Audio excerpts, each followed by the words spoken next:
Mm, mm, mm, mm. Woo, boy, boy, boy, boy, boy, boy, boy. Mm, mm, mm. All right, let's go ahead and do it.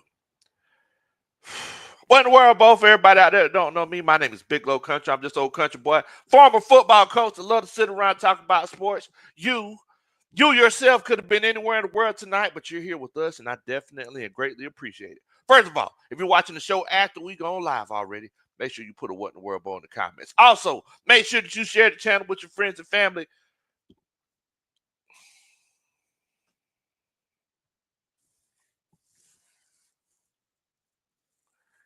I've never been so frustrated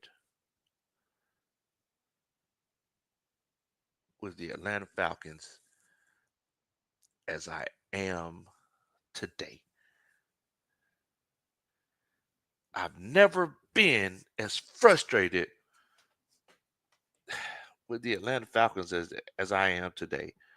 I've I've been through so many errors, seen, I was legit when the too legit to quit era came, but I was there learning about football. I was there, the pre Michael Vick era. I was there in the Dirty Bird era, before the Dirty Bird era, afterwards, the Michael Vick era, the Byron Leftwich era, the the Matt Ryan era, the Marcus Mariota and Desmond Ryan era. I mean the Marcus Mariota and Desmond Ritter era. In the words of Young Jeezy, I done seen it all. It's so frustrating because you have such a talented team. Like the last 3 years, whenever we had Arthur Smith, you know, Uncle Steve has said it a million times. Arthur Smith is a genius, and everything like that. Like we've heard so much of it, but Arthur Smith didn't have he didn't have the kind of talent we had on this team. He never had. Well, he had 1 year the quarterback, but the supporting cast was never there with the Arthur Smith teams.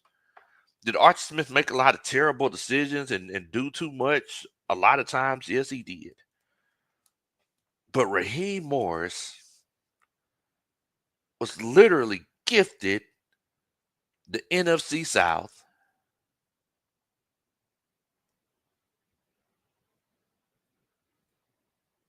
He just gave it away. I'm I'm legit confused. Look here, Bo. First of all, I gotta show love to everybody that's showing love to us. Y'all know how we do it, man. Y'all know how we rock. We got a few people in here. Bucks raised bolts in here. Much love to Christopher Copper says, tell me we're getting a blue chip head coach and axing the DC. John Higgins in here says one thing to say: timeout, timeout, timeout, and you win and go home and eat some rabbit and gravy. What in the world, John? He also says Happy New Year to you and Coach. Look, we definitely appreciate it. He's and those cat head biscuits. Rami says not to make this a race thing, but why we give Arthur Smith and Dan Quinn multiple years and give Raheem 1 year and say he's out. What in the world, Bo? And what's up, Coach? Coach Roney, you the star of the show. Yes, Coach Roney's the star of the show. Everybody know that she's the star of the show. Shouts out to Coach Roney. We also got a couple Superman chats in here. Got a Sanchez Low in here. He says, what's up, Big Low? He says, I want to be the first person on the Superman chat and get my message heard. Okay, all right. What's Sanchez talking about? He says, he's taking it back. We free. Dun dun dun dun. Free falling.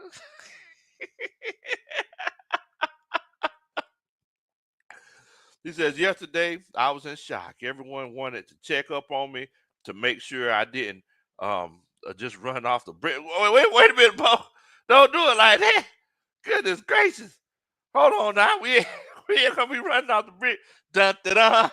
That's a Superman chat. Much love to you, Sanchez. He also he just came and says no words. Goodness gracious. Dun, dun, dun. That's a Superman chat. Oh, this is where we at. This is where we're at. Like you heard me say before, how do we get here, guys? And then also Red Swarmer here says, coaches.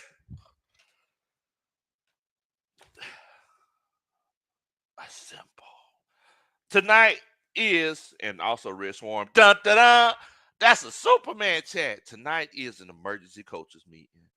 Run to your mama, tell your daddy, tell your aunties and uncles, tell all your cousins, anybody who's a Falcons fan, if you're within the sound of my voice, let everybody know tonight is an emergency coaches meeting.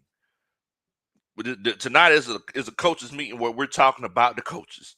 Bo, what's going on in Atlanta? This is where we at now?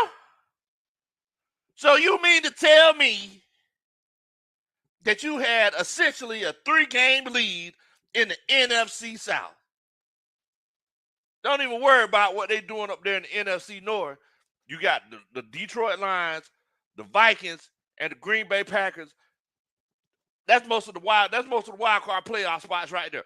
Bo, you mean to tell me you have essentially had a 3-game lead in the NFC South and you just gave it away? You just gave it away. That's what you're telling me. That's where we at now. We just giving leads away. Because, Bo, what in the world? Then you're in a situation where you can say, hey, you know what? We can just go ahead and put all this to bed. We just win we can win these last 2 games. Now you decide to make the change and go ahead and put Michael Penix in after Kirk Cousins literally pissed down his leg for what, 5-6 straight games? If I'm not mistaken, the third of the season. If I'm not mistaken, he literally pissed down his own leg and gave multiple games away. So then you say, oh, Michael Penix, please save us. So you start off in the first game that you got to win. The first game that you got to win, you start off, False-Star Falcon says he's disappointed. Look, if you disappoint my homeboy False-Star Falcon, you got some problems. So you go on, you up by 10 points in the first half. Bijan Robinson got 85 yards. 85 yards in the first half. Running the ball down their throat. What you come out and do? What do you come out and do at halftime? Let's see. Because we could look. We could pull up the plays. We could pull up the plays and see what plays they ran coming into that second half. Let's see here. Coming into that second half, we can pull it up.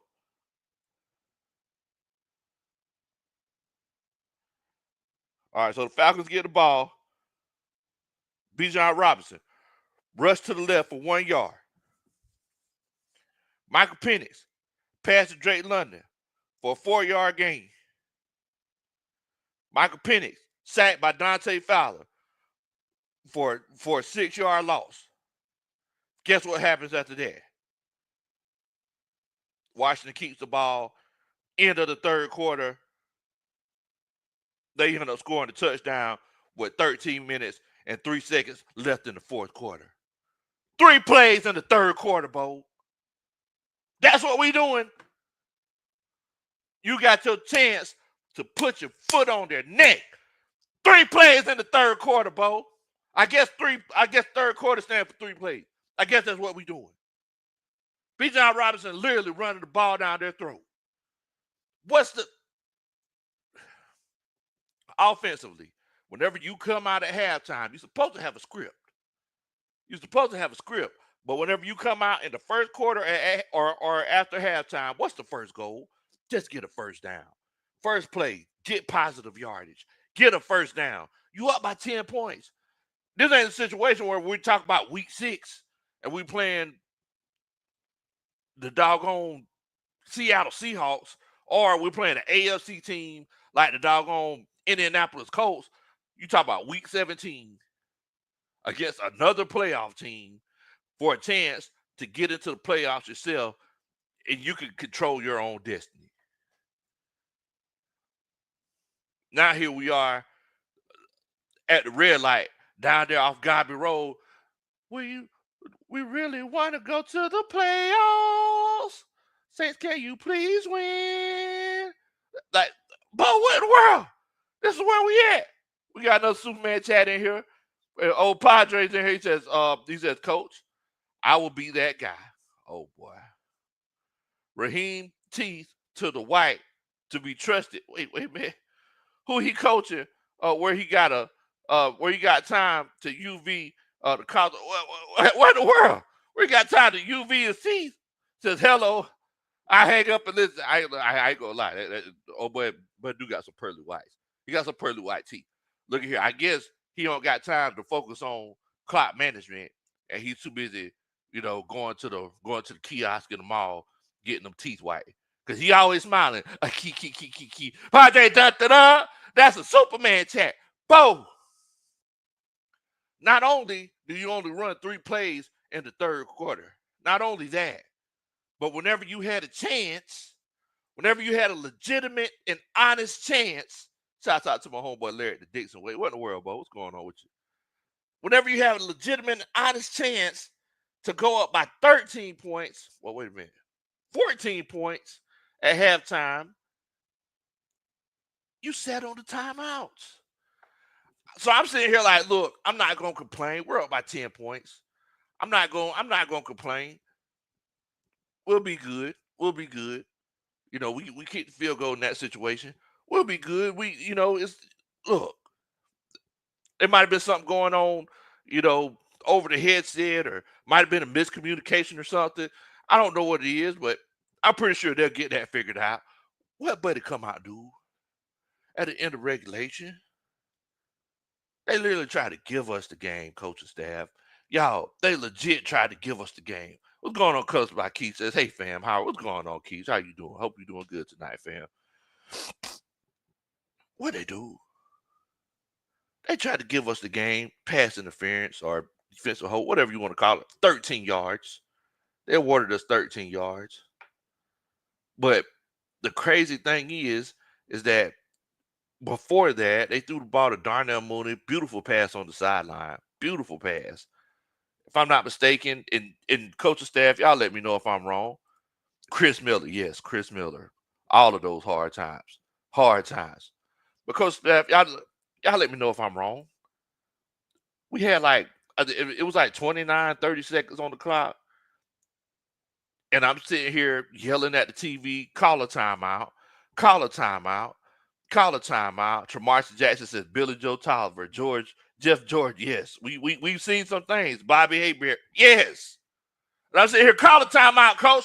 What you doing? Call a timeout. He said that. No. My bad. He had his thing pointed up. Cause you wasn't talking to nobody on the headset.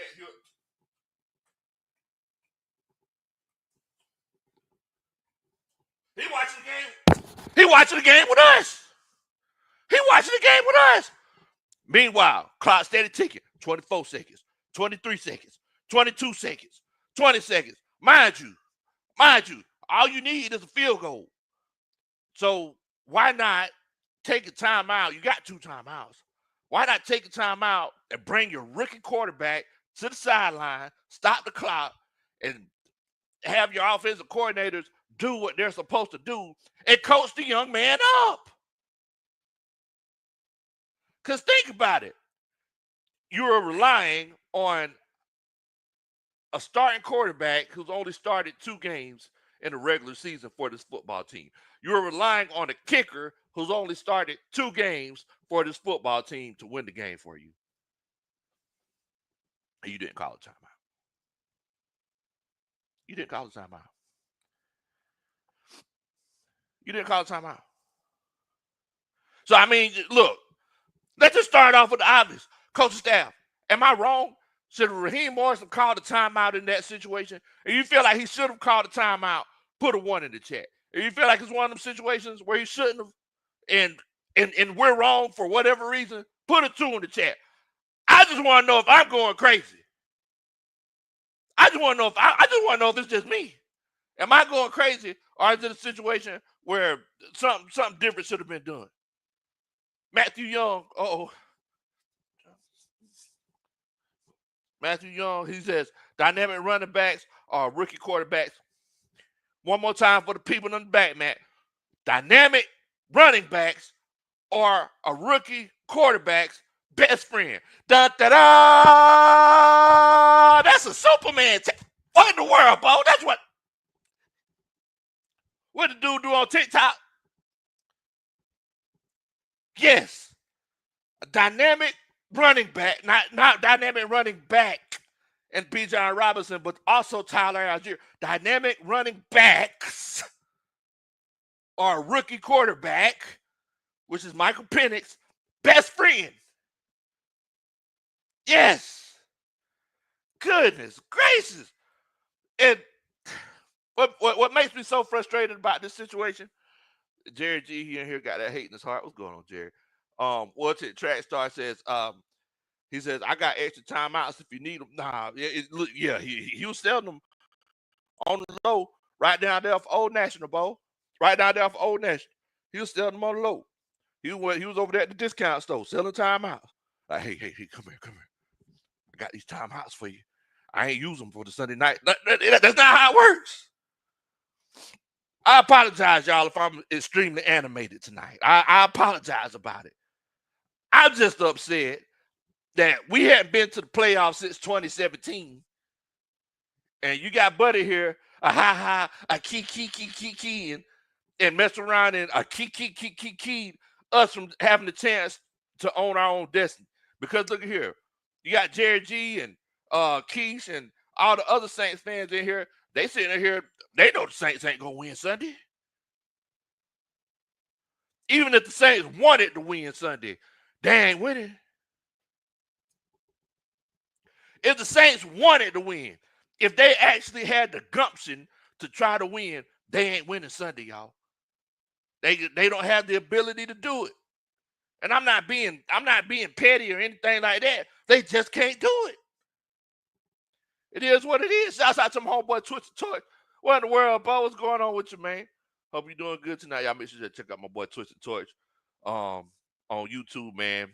It has the most energy of any Atlanta Falcons content creator on YouTube. He says nasty work, but it is what it is. Yes. I mean, look, Jerry G said right here, he says, y'all the loser. Y'all want my Saints to win against the Bucks so you can beat the Panthers Sunday to get in the playoffs? Not happening. Already reserved for you Falcons fans. Talk about the Cowboys. Already reserved. Come on, Bo. Like I said, but once again, it's not one of those situations where even if they could do it, they ain't going to do it. You know, look, Saints fans trying to act like they have an option in this situation. They just trying to save face. They trying to look cool. They know they can't beat them boys. But they're going to be like, oh, yeah, man. Look, we did that to get back at y'all. We ain't want to beat them. We just did that to get back. They know they can't beat them. That's all it is. That's all it is. Alan Johnson says Raheem can never recover from this. He's just like the Tiger King. I'm never going to financially recover from this. Yes. Yeah, that's him in this situation. That's him in this situation. Raymond Elder, what in the world, Bo? Yeah, what's going on, Bo? What's going on, Bo? Let's get it, GA. Shouts out to my brother. He says, hey, Bo, the season is over, coach. We pissed away the division when we literally had it handed to us. We choked, and that's the stigma of this organization.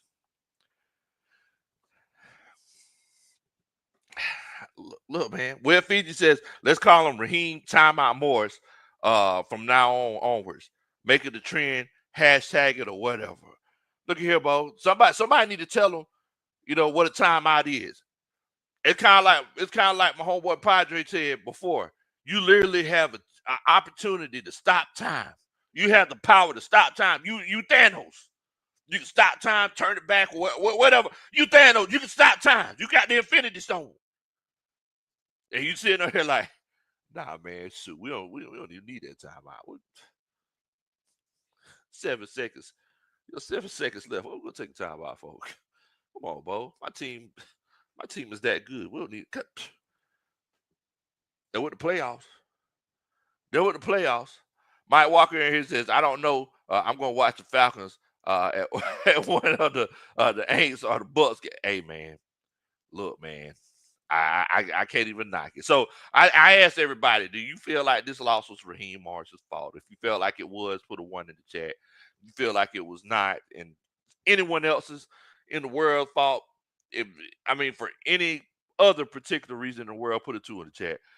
Ian, Yosemite, Stefan, Red Swarm, Dre Murphy, D Flow, Raymond Elder, Jay, Rav. Shout out to my homeboy Rav, man. Jeff, Padre, Gene Davis, Carl, B Tuckin, uh, Triggs, Red Swarm, put 111 Slick, Tyler Russell, Jared J, Mike Walker, Rami, uh, Pastor Michael Clayton Harris. Shouts out to you, Pastor. Ghost Peppers. They everybody put 1,000. They put 1,111 ones in the chat because there's nobody else. Who else's fault is it? Who else's fault? You doggone show better not put it on Michael Penix. Michael Penix is the last person in the world you should put this on. If anything, Raheem Morris put that young man in a bad situation. Terrible situation. Because the fact of the matter is that whenever Kirk Cousins started to regress rapidly, I mean, I'm pretty sure everybody else agreed with me. Everybody else was thinking, he had a couple of bad games. He hit that third one. It was looking like, oh, like, this is just who he is now. This ain't a bad stretch. I think Kirk Cousins just fell off the cliff. I think we all just witnessed Kirk Cousins falling off the cliff. In the words of my homeboy Sanchez, free falling. We were watching him free fall. Dun, dun, dun, dun. He was free falling. The fact of the matter is that long before this Raiders game, Mike Penix should have been in the doggone. He should have been in the doggone starting lineup, Bo. Call it what it is. Think what you want to. He should have been in the starting lineup, but he wasn't. Chris Rogers, my homeboy P, Clay Melton, they all say, look, it's one of them situations where it's your boy's fault. Marlon Bell, he even gave us the multiplication. So 1 times 1 equals 5. 1 times 1 equals 5, Bo. It's cut and dry, simple and plain. Fireman in the Hellcat says all you needed was a field goal in the Super Bowl. Come on, man. Come on, man. Guess who's on the coach staff then? Guess who's on the coach staff then? Hello. Guess who's on the coach staff then? Same people, same energy. He says, when you expect that the Falcons will falcon at the worst time, you sleep much better. No lies told, Bo. Dre Two Statements said, what in the world, Big Low? Jumping in, but yeah, 111 ones. He says, I understand his thought process, but the safest choice was to call the timeout. Talk about you want to give him no time.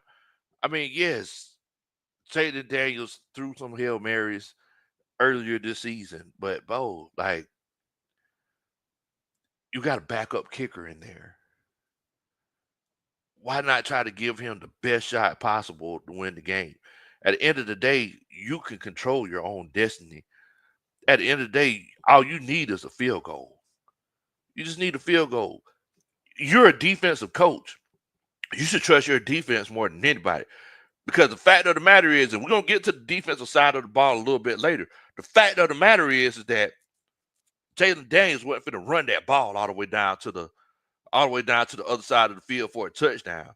If anything, he would have ran it down there for a field goal. It's not like he was throwing the ball all over us. Like, let's keep it a buck. It ain't like he threw for 389 yards. Like, let's keep it a buck now. Also, we got a couple Superman chats in here. Let's see. Padres, he says, timeouts are for the weak. Quote Raheem Morris. Dun, dun, dun. That's a Superman chat. Wait a minute. Let me say it like Raheem Morris. Well, D-Led, I mean, timeouts are for the weak. Oh, yes. Yes, that sounds like a very Raheem Morris like statement. Also, Stephon Schilling says Raheem is delusional.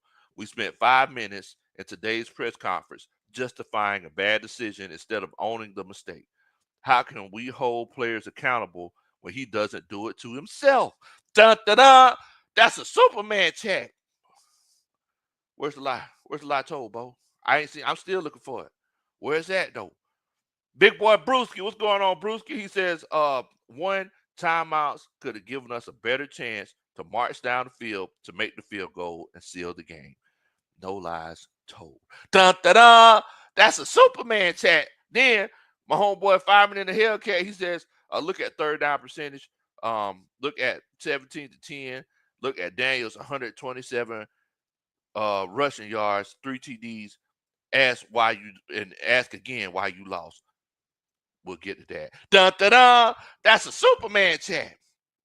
We'll get to that. I tell you what, Fireman, go back and watch some of the previous shows. At the end of the day, it all falls at Raheem Morris's feet. It all falls at Raheem Morris's feet. Because over the course of the year, we literally had to go 13 games. As a matter of fact, Fireman in the Hellcat, guess how many sacks we had? What was it? 12 games into the season? 12 games into the season, we had less sacks than we had games played. We had 11 sacks 12 games into the season. Everybody had to make a big fuss for Raheem Morris to actually play man coverage so we can actually get some pressure on the quarterback. If you watched that game last night, Jaden Daniels, he actually had some pressure put on him. But then, if you go back and look at it, it looks like the roles literally switched. The Falcons, they were running the ball effectively. Michael Penix, and the crazy thing is Michael Penix was taking shots, but he was taking calculated shots. He didn't force the ball or force the ball downfield in a bad situation. The only interception Michael Penix threw, there was a miscommunication between him and the wide receiver. Wide receiver had an option route. He went inside instead of going outside. Was it an ugly interception? Yes, it was. But whenever it's a miscommunication, it normally looks terrible. But I mean, Michael Penix, he missed what? I was talking to Padre about this. He missed like 6 throws, like 5 throws, where the wide receivers had the Washington defense's guys stacked, and I mean he just overshot them. And it's like I told Coach Roney a little bit earlier, he's one of those quarterbacks where he doesn't want his wide receivers to slow down to catch passes. What did everybody complain about for the last 14 years before Matt Ryan left? Like, oh man, y'all seen that deep pass Julio Jones caught? Like, yeah, but he still would have been running if he didn't have to slow down to catch it. How many times we heard that? This is Michael Penix's second game throwing to these wide receivers, which is one of the reasons why you seeing a little bit more Cordero Hodge and Chris Blair out there because he's used to throwing to those guys. The fact of the matter is, this is his second game throwing to these wide receivers in game time situations. He missed a lot of throws, but I'm gonna tell you something. These defenses better be worried. These defenses better be worried because he's legitimately gonna be burning some jaws off. He's gonna be burning some jaws off. But Fireman in the Hellcat, to answer your question, yes, it's still on Raheem Morris because whenever Washington was literally just running the ball down our throats, and Jada Daniels was running the ball all over the place, and they were getting these first downs on third down and things like that. Many times I've seen him run the same play like 3 times whenever they would put guys in motion, and Jada Daniels would they would literally just run like a buck sweep with Jaden Daniels, to the sideline, and I mean he would just be breaking off huge yardage. Why go away from it? Seems like it's common sense, right? That's not something that we did with Raheem Morris. That's not something that we did. I mean that he did. So moving forward, it's one of those situations. It's one of those situations where the timeout or the lack of calling the timeouts was a culmination of everyone's frustration because over this whole season, Raheem Morris has been stubborn. He's been stubborn and he fails to do things. And then whenever people put pressure on him because everybody's like, look, this isn't making any sense. Then he makes the changes. So I don't know, man. It's very frustrating. Twisted Torch says, "Look, man, the Bucks beat them the first time, right? If so, they might come to make the Bucks. Look, I mean, they very well might. They very well might. You legit don't know." Dre Dutson says, "Big Low, what I tell you when the Atlanta Falcons hired Raheem Morris, that was the most. That was the worst mistake this organization could have made. It passed on Bill uh, and had all the blame put on Rich McKay. Facts." Yeah, I heard a few people, keep bringing up Bill Belichick. The thing is that, look, guys, we got to remember, Twisted Torch and Carl Thomas, Sports Guru, they all blame your boy Raheem Morris. We got to remember, I mean, it's not like Bill Belichick was necessarily killing it in New England before he quote unquote walked away. Bill Belichick didn't walk away. Bill Belichick is literally God in New England. Bill Belichick got fired, y'all. Bill Belichick got fired, y'all. Bill Belichick wasn't changing with the times. He was old and he was stubborn. The only difference between Bill Belichick and Raheem Morris is that Raheem Morris is young and stubborn. Bill Belichick is old and stubborn. I mean, those are the differences. Bill Belichick, he's kind of dry. He ain't gonna try to pacify you or try to entertain you. Meanwhile, Raheem Morris, he gonna be, man, D-Led, yeah, man, look, D-Led, you're a fool, man. But yeah, we just gotta, make sure that, we stay accountable and make sure that, we fight to the end. We can only control what we can control. That's loser coach speak. Let's lose your coach speak, bro. I mean, cut and dry, simple and plain. What's going on, Nathan? Nathan, shouts out to everybody. I ain't seen the two in the chat yet. I ain't seen the two in the chat. Wait a minute. KD gave us a two. He said that it's not Raheem Morris's fault. Says not Raheem Morris's fault. Rav, he put 111 ones in here. D.A. Hunter. Rav also said a little bit earlier in the chat. I seen that, Rav. Great value, Coach Prime. Great value, coach. Look. I've been saying this ever since the beginning of the season. I've been saying it. You're doing all this talking. Great value, Coach Prime. Dre says, somebody said Rob was saving them timeouts for next season, like they would roll over minutes. Goodness, not to roll over minutes. Daggone.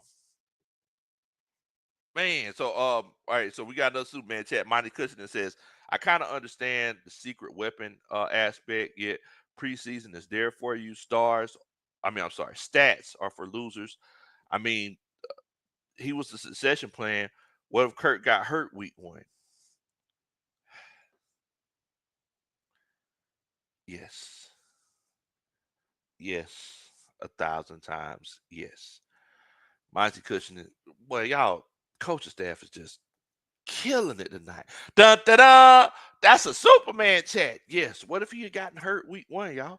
What have we have done?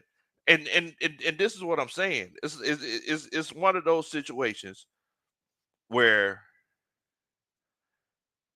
more and more things that we've seen. Russell Williams says, "Get rid of this coach." Yeah, more and more things that we've seen. More and more things that we've seen are showing that I don't know if it's a situation where Raheem Morris. I don't know if he looked at the situation that Arthur Smith was previously in and said, "Hey, I don't want to go down like that," or if he feels like he just made it. But it's like I was saying earlier today. I mean, we seen the stories, like we seen the documentaries with Mike Holmgren sleeping in his office, had a legit bed in his office, you know, sitting in on all the meetings, offense, defense, special teams, going from room to room, going into the DB room, the defensive line room, offensive line room, running backs, the wide receivers and tight ends, making sure every aspect of the team was working as efficiently as possible. Meanwhile, we're hearing that Raheem Morris just started going into the defensive meetings during the bye week. I'll say this one more time, guys. Meanwhile, we're hearing that Raheem Morris just started going into the defensive meetings during the bye week.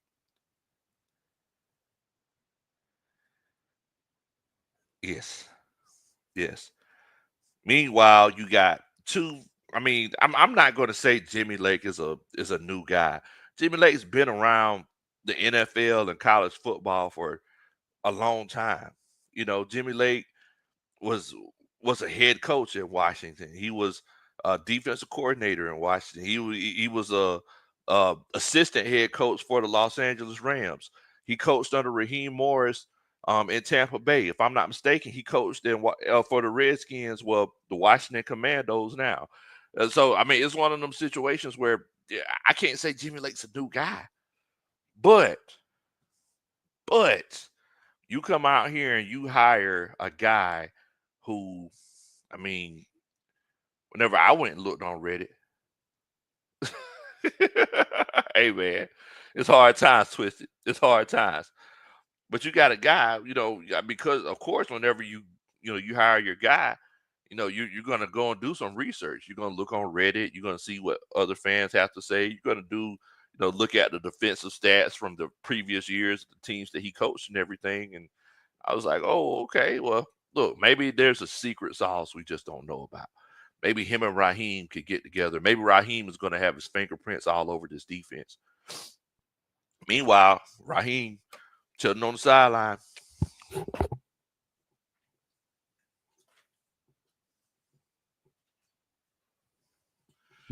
Legit sitting over there thinking, hey man, I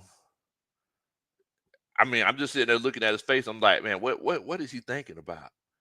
I'm seriously just sitting there thinking. Whenever that clock was running down, if I'm not mistaken, I think it showed him on TV, and he legit said he looked like he was thinking about, hey, I don't know what song I'm going to sing at the Claremont Lounge on Tuesday night for karaoke. Man, I don't know what song. You know what is, man, the end of 2024 coming to an end. Maybe I should sing sorry for 2004, but just saying sorry for 2024. I don't know what I should sing, but I really like singing that Fantasia when I see you. I really like singing that too. Or he was sitting there thinking, man, shoot, boy, I can't wait to get back to Atlanta because I'm in this disc golf league, and shoot, it's looking like season's gonna be over sooner than we thought it was gonna be. So yeah, I'm finna head down there to 5 Points and get back in my disc golf league because man, my shoulder's feeling good now too. I'm finna be out there. I'm gonna be out there get some holes in ones. I'm trying to play me some disc golf. Forget that. Everybody play regular golf. I play disc golf. I don't know what the man was thinking about. I don't know what was going on. All I know is that the clock was steady ticking. 27, 26, 25. And you know what this fella had the audacity to say? What this young Thundercat had, not what this young Thunder, what Raheem Morris had the audacity to say whenever they asked him about it in the press conference. They said, hey, man, yeah, it's one of them situations where really wish we could have, got that playoff a little bit faster. If we got that playoff a little bit faster, we could have, really got things done. Well, this is Michael Penix. The bus just rolled by. He threw that young man under the bus. He threw that young man, threw him under the bus, Bo. You telling me that this young Thundercat came out here and started in the second game, a primetime game, the whole nation watching, and you gonna sit up here and say, yeah, I mean, shoot, I wish we could have processed that play a little bit quicker. If we would have processed that play a little bit quicker, we would have had another opportunity. Meanwhile, you had a timeout for both pockets. You could have reached in your left pocket and got a timeout. You could have reached in your right pocket, got a timeout. So you sitting up here looking crazy with both of these timeouts. Michael Penix, he was sitting there like, okay, all right, okay, you sure you want me to run the play? Okay, all right, y'all. Z29, X cross, double jet, left side. Get by then, shoot, that's 10 seconds right there. Michael Michael Penix sitting here legit confused, thinking that he was going to call a timeout. And then he's like, oh, so shoot, y'all, let's go. Shoot, let's go ahead and see what we can do. Oh, you put that young man in a terrible situation. You threw that young man under the bus. Threw him under the bus. Fireman says, hey, man, Big Q said hire the New Orleans coach. That's where y'all executives, players, and stadium name came from. Dun, dun, dun. That's a Superman chat. I mean, look, Padre mentioned this to me a little bit earlier. I take Dennis Allen as a DC. I take Dennis Allen as a DC all day. I mean, smoke him if you got him, but I take Dennis Allen as a DC all day. Dennis Allen turned that down with Saints defense. So y'all remember the Saints defense? Y'all, look, offenses went through them boys like bad gas station sushi. I'll take Dennis Allen. When Dennis Allen came in there, he turned that whole defense around. I'll take it any day. Dre True statement says, I just talked about his defensive coordinator. I ain't talking about the head coach. Dre True statement says, question for the coaches. If we finish 9-8, but missed the playoffs, do you think this was a bad season or good? Type 3 for good season and 4 for bad. So look, y'all heard Dre. If you feel like this was a good season, put a 3 in the chat. Feel like it was a bad season, put a 4 in the chat. If we finish 9-8. Y'all let me know what y'all think. And also, that's that dun da da. That's a Superman chat. So if y'all hear it, if you feel like it was a good season, put a 3 in the chat. But if y'all feel like 9-8 ain't what you wanted, put a 4 in the chat. I just want to know what y'all thinking. Well, I'm sorry, Dre True Statement wants to know what y'all thinking. Will Amy says he wants Pete Carroll. Dang it, you don't know how long Pete Carroll gonna be around here, Bo. Pete Carroll has seen a lot of pecan season. T. Walker says, preach, Big Low. Done with Raheem. I hope he proves me wrong, but he is not a head coach. Man, I mean, look, I can't knock it, Bo. I can't knock it. I can't knock it. So, we're waiting to see what everyone's saying. If they feel like this is a situation where, it's a bad season or a good season, we finished the season 9-8. I mean, I low key predicted 9-8. I said 9-8 or 10-7. I kind of called that one. Now I ain't trying to toot my own horn. I felt like we would win the division with that, but Tampa Bay, they just they're coming out and they're playing a little bit better than we thought they would. Baker Mayfield's looking like he may have found a home in Tampa Bay. I mean, which is terrible because I can't stand Baker Mayfield. He annoys me. You just see some people. Just see some people be like, man, I can't stand him. Atlanta Falcons fan Demi says Jerry Gray versus Dennis Allen. Man. Ghost Pepper says, talking to Twisted, he says, Twisted, by that particular situation, all it took was a field goal. And inexcusable lack of clock management, both halves. Yes, those timeouts are still burning a hole in his pocket. Man, he done sold them timeouts, bro. He done sold them timeouts. He put them timeouts on eBay. He trying to get them new Jordan 6s. He done sold them timeouts, bro. You get that up. You get up. He just traded that for a LeBron autograph. Iron Mike, Tony Bradley, they all say 4. Twisted Toy says 3. He says it could have been better. Okay. Smoke and pancakes. He says we need to fire Jimmy Lake. Says I've been saying that. Hey, Jimmy Lake Lanier, boy. I mean, look, Jimmy Lake, you got to be careful with it. Will Amy, Sterling Woods, Ravage put 44 foes in here. What's going on, Dre Murphy? Much love to you, Bo. Ian says honestly 3. He feels like it was a good season. Tyler Russell says 4. He says bad side. I don't know if this is Coach Tyler or Coach Christine, but they say 4.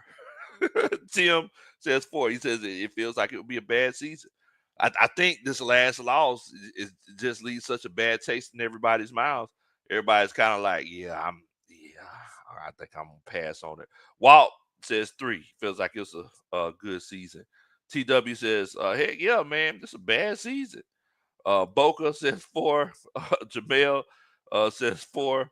Lafayette in here says, can we really do one more year with emotionalist Raheem?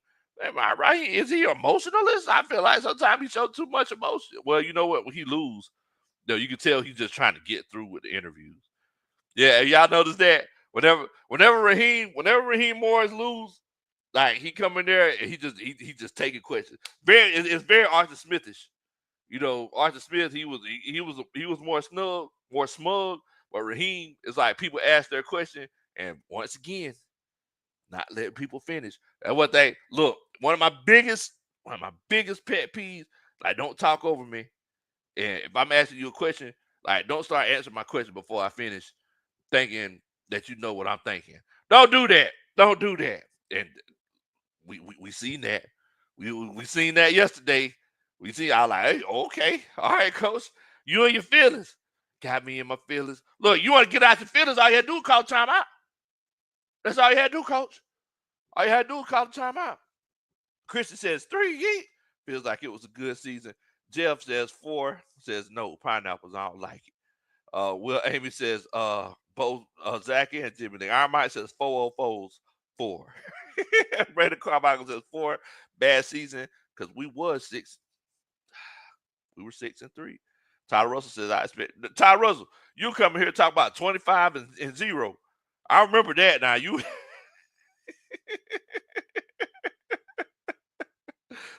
Tyler Russell had some crazy predictions. We were all like, wait a minute now.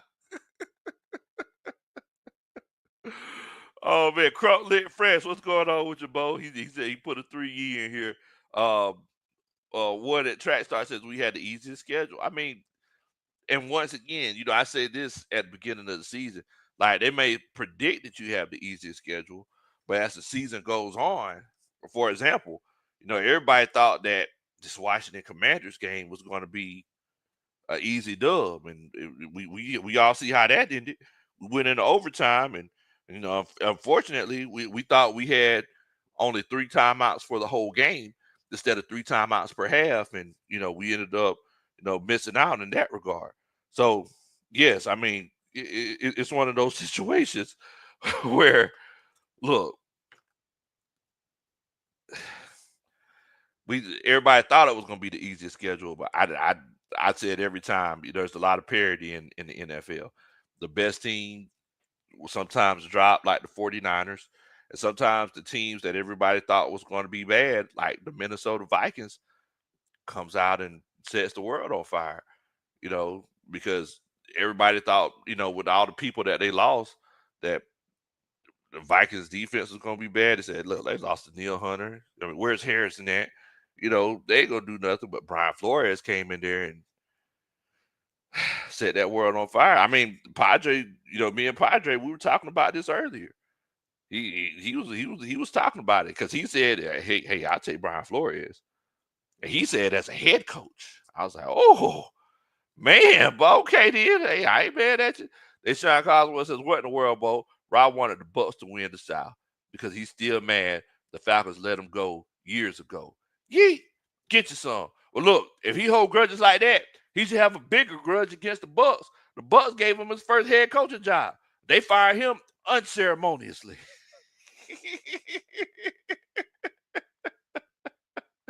Unceremoniously. B, what's going on? Hope you're doing good. Also, look, I do need y'all to do a country boy favor. If you're disappointed or upset on the way that the Falcons lost this game, you need a way to express it. Hit that like button. That'll be the best way you can do it. Hit that like button for me. Look, if you hit that like button, I promise you, I dance at your wedding one day. Oh man. Crowley Fresh says, man, he married them timeouts. Yeah, he took them timeouts. He took them timeouts home. Oh man. Diamond Honey says he shows no emotion. Look, Diamond Hunter says she shows no emotion and he don't show no emotion. That was she said he don't show no emotion. That man don't show no emotion. Jabril says Raheem reminds me of my manager at work. Daggone. Goodness. Dun dun dun. That's a Superman chat. So I'm assuming, kind of personable, but I'll throw you under the bus. They'll throw you under the bus quick now.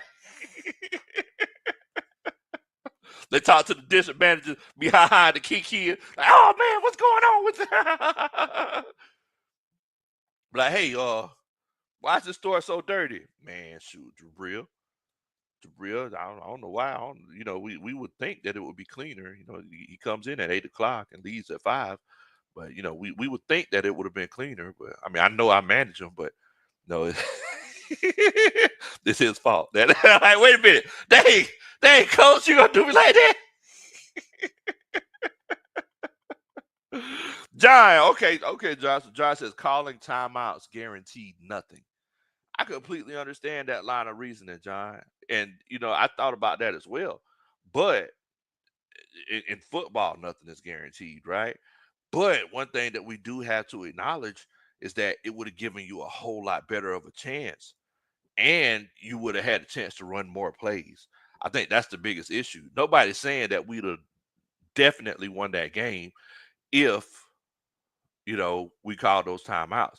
But one thing that we can say is that even if we would have thrown a 6 or 7 yard pass and got that much closer to the end zone, we would have won the game.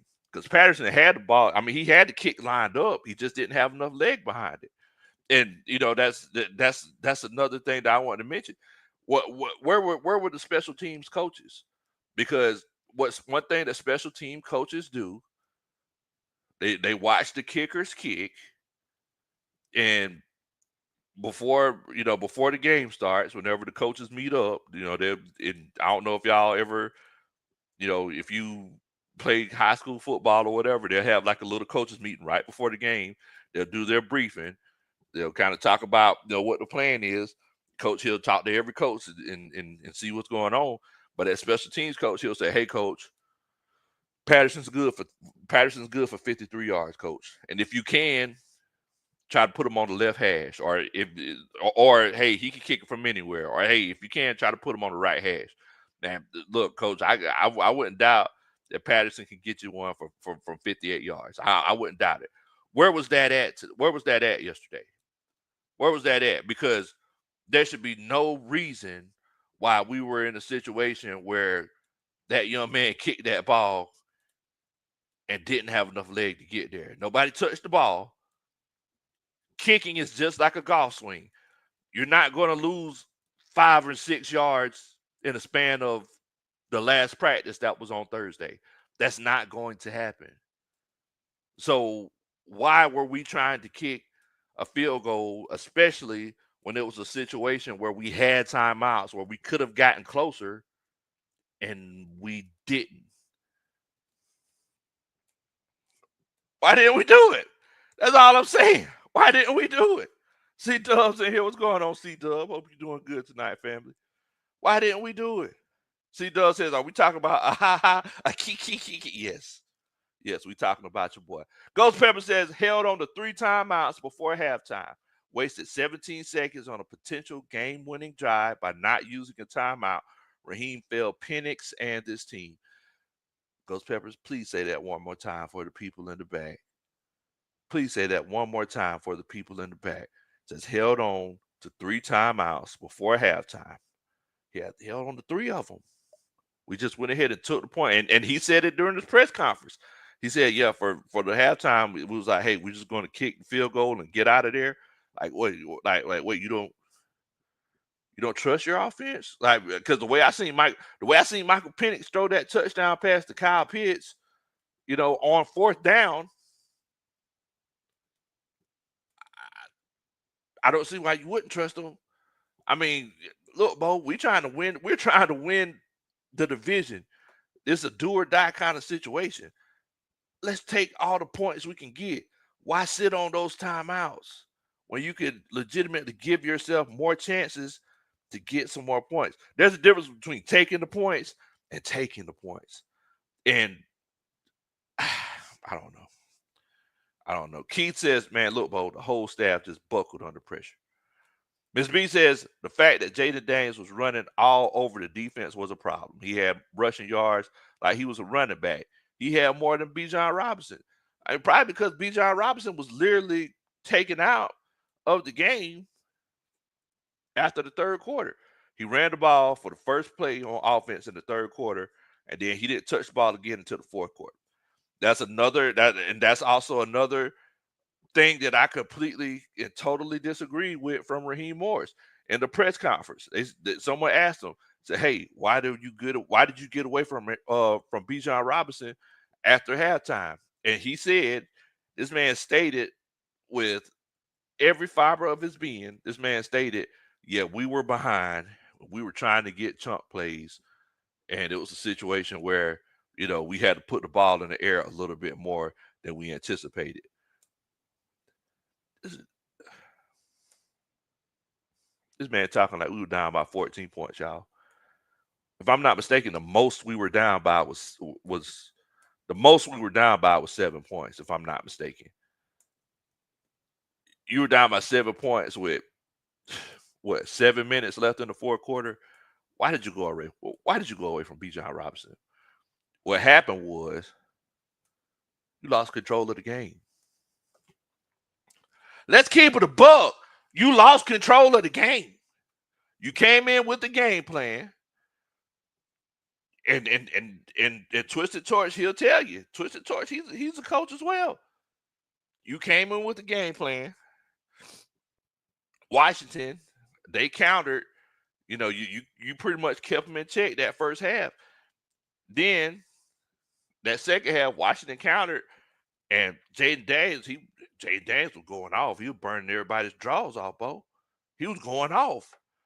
And you decided you wanted to get in a pissing match with him. Because the way Michael Penix had that green light, and mind you, it was a situation where whenever he was taking those shots, he was taking good shots. Like the guys that he was taking the shots to, they had them stacked. But the way he had that green light, and as much as they were throwing the ball, they were looking for splash plays. They were looking to get Michael Penix his first touchdown, opposed to just managing the game and doing what was working for them. They let the game get away from them. I mean, Jamar said ratings, Bo.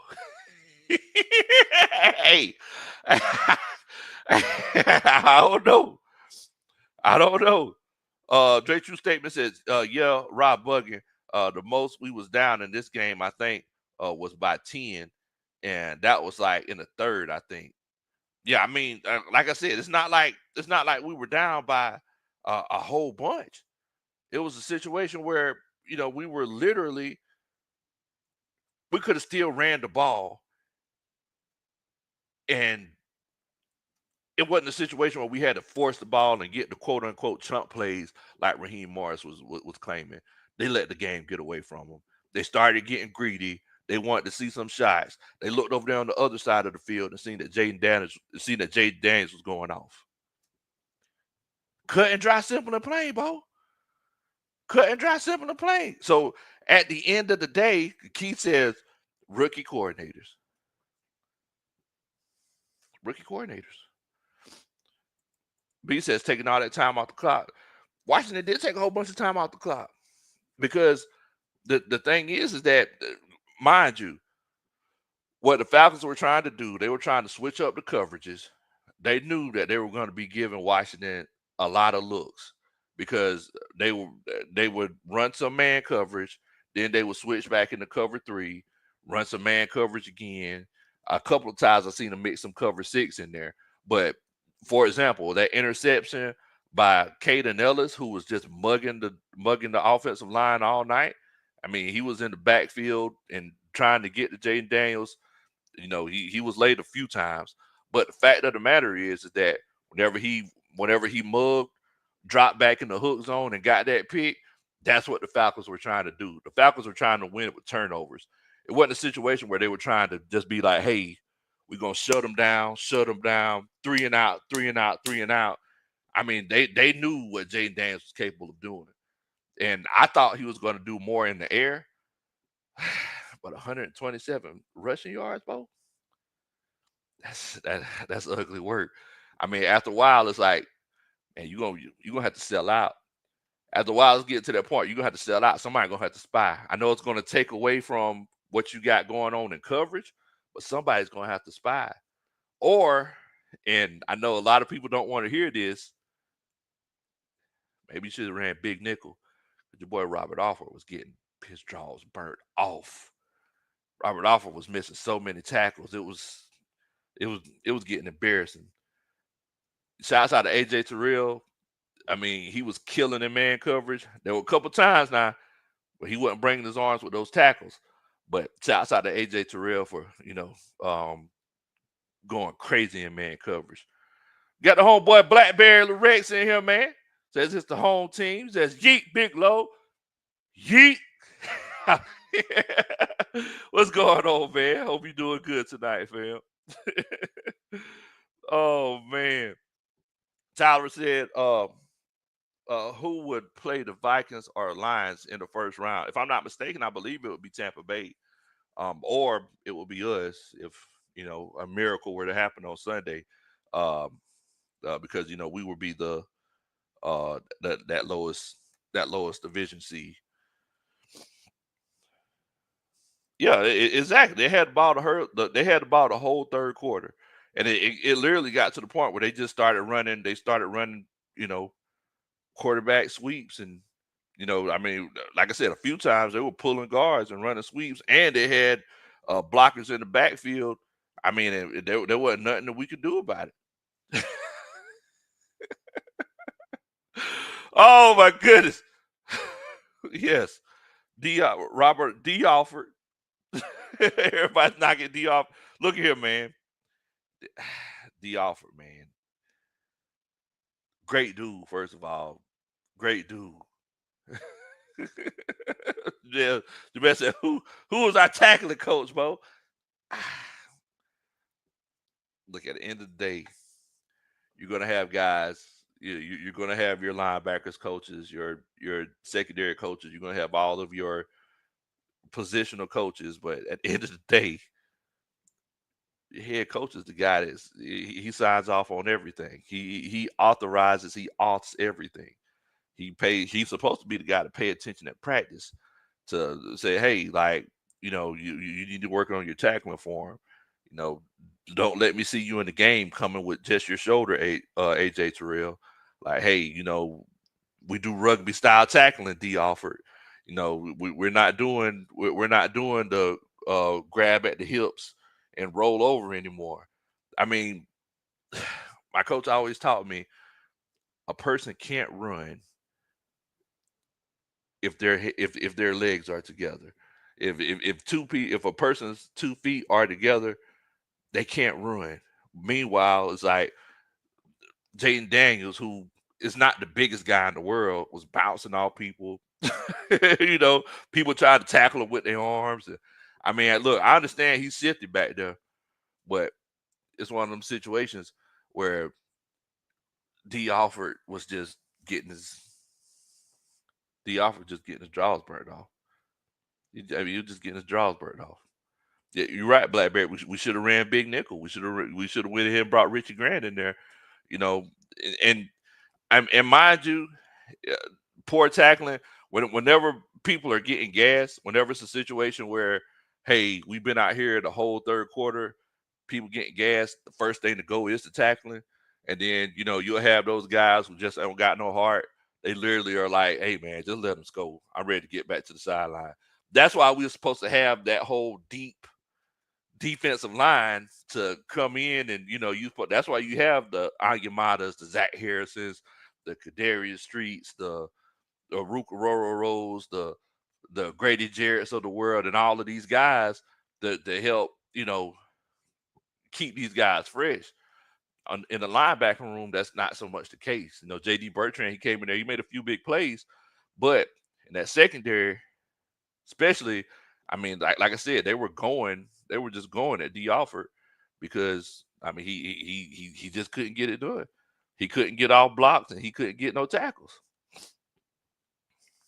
Lafayette says Penix could have lit up with the passes to London, Mooney, and shoot. There was one time he had Bijan. Bijan had somebody stacked, had them stacked up, bro, like some cookies. He had them stacked up like some doggone. He had that man stacked up, just running down the side. Penix just missed him. Just missed him. But like I said, I feel like that's a little bit of the jitters.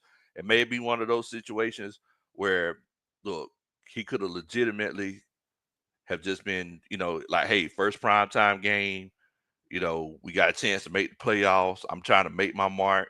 I mean, it could have been one of those cases. Now look here, man. I know that this is this is a coaches meeting. This is an emergency coaches meeting. So yes, Pringles, yes. This is an emergency coaches meeting. So we're gonna go ahead and open the chat up. Let if anybody wants to come in and express any frustrations, we'll open up for a little bit so y'all can come on and tell us how you feeling. I am gonna ask everybody in the chat, do y'all feel like it's time? Do y'all feel like it's time to move on from Raheem Morris? If you feel like it is that time to move on from Raheem Morris, make sure put a 3 in the chat, 3 yeet in the chat.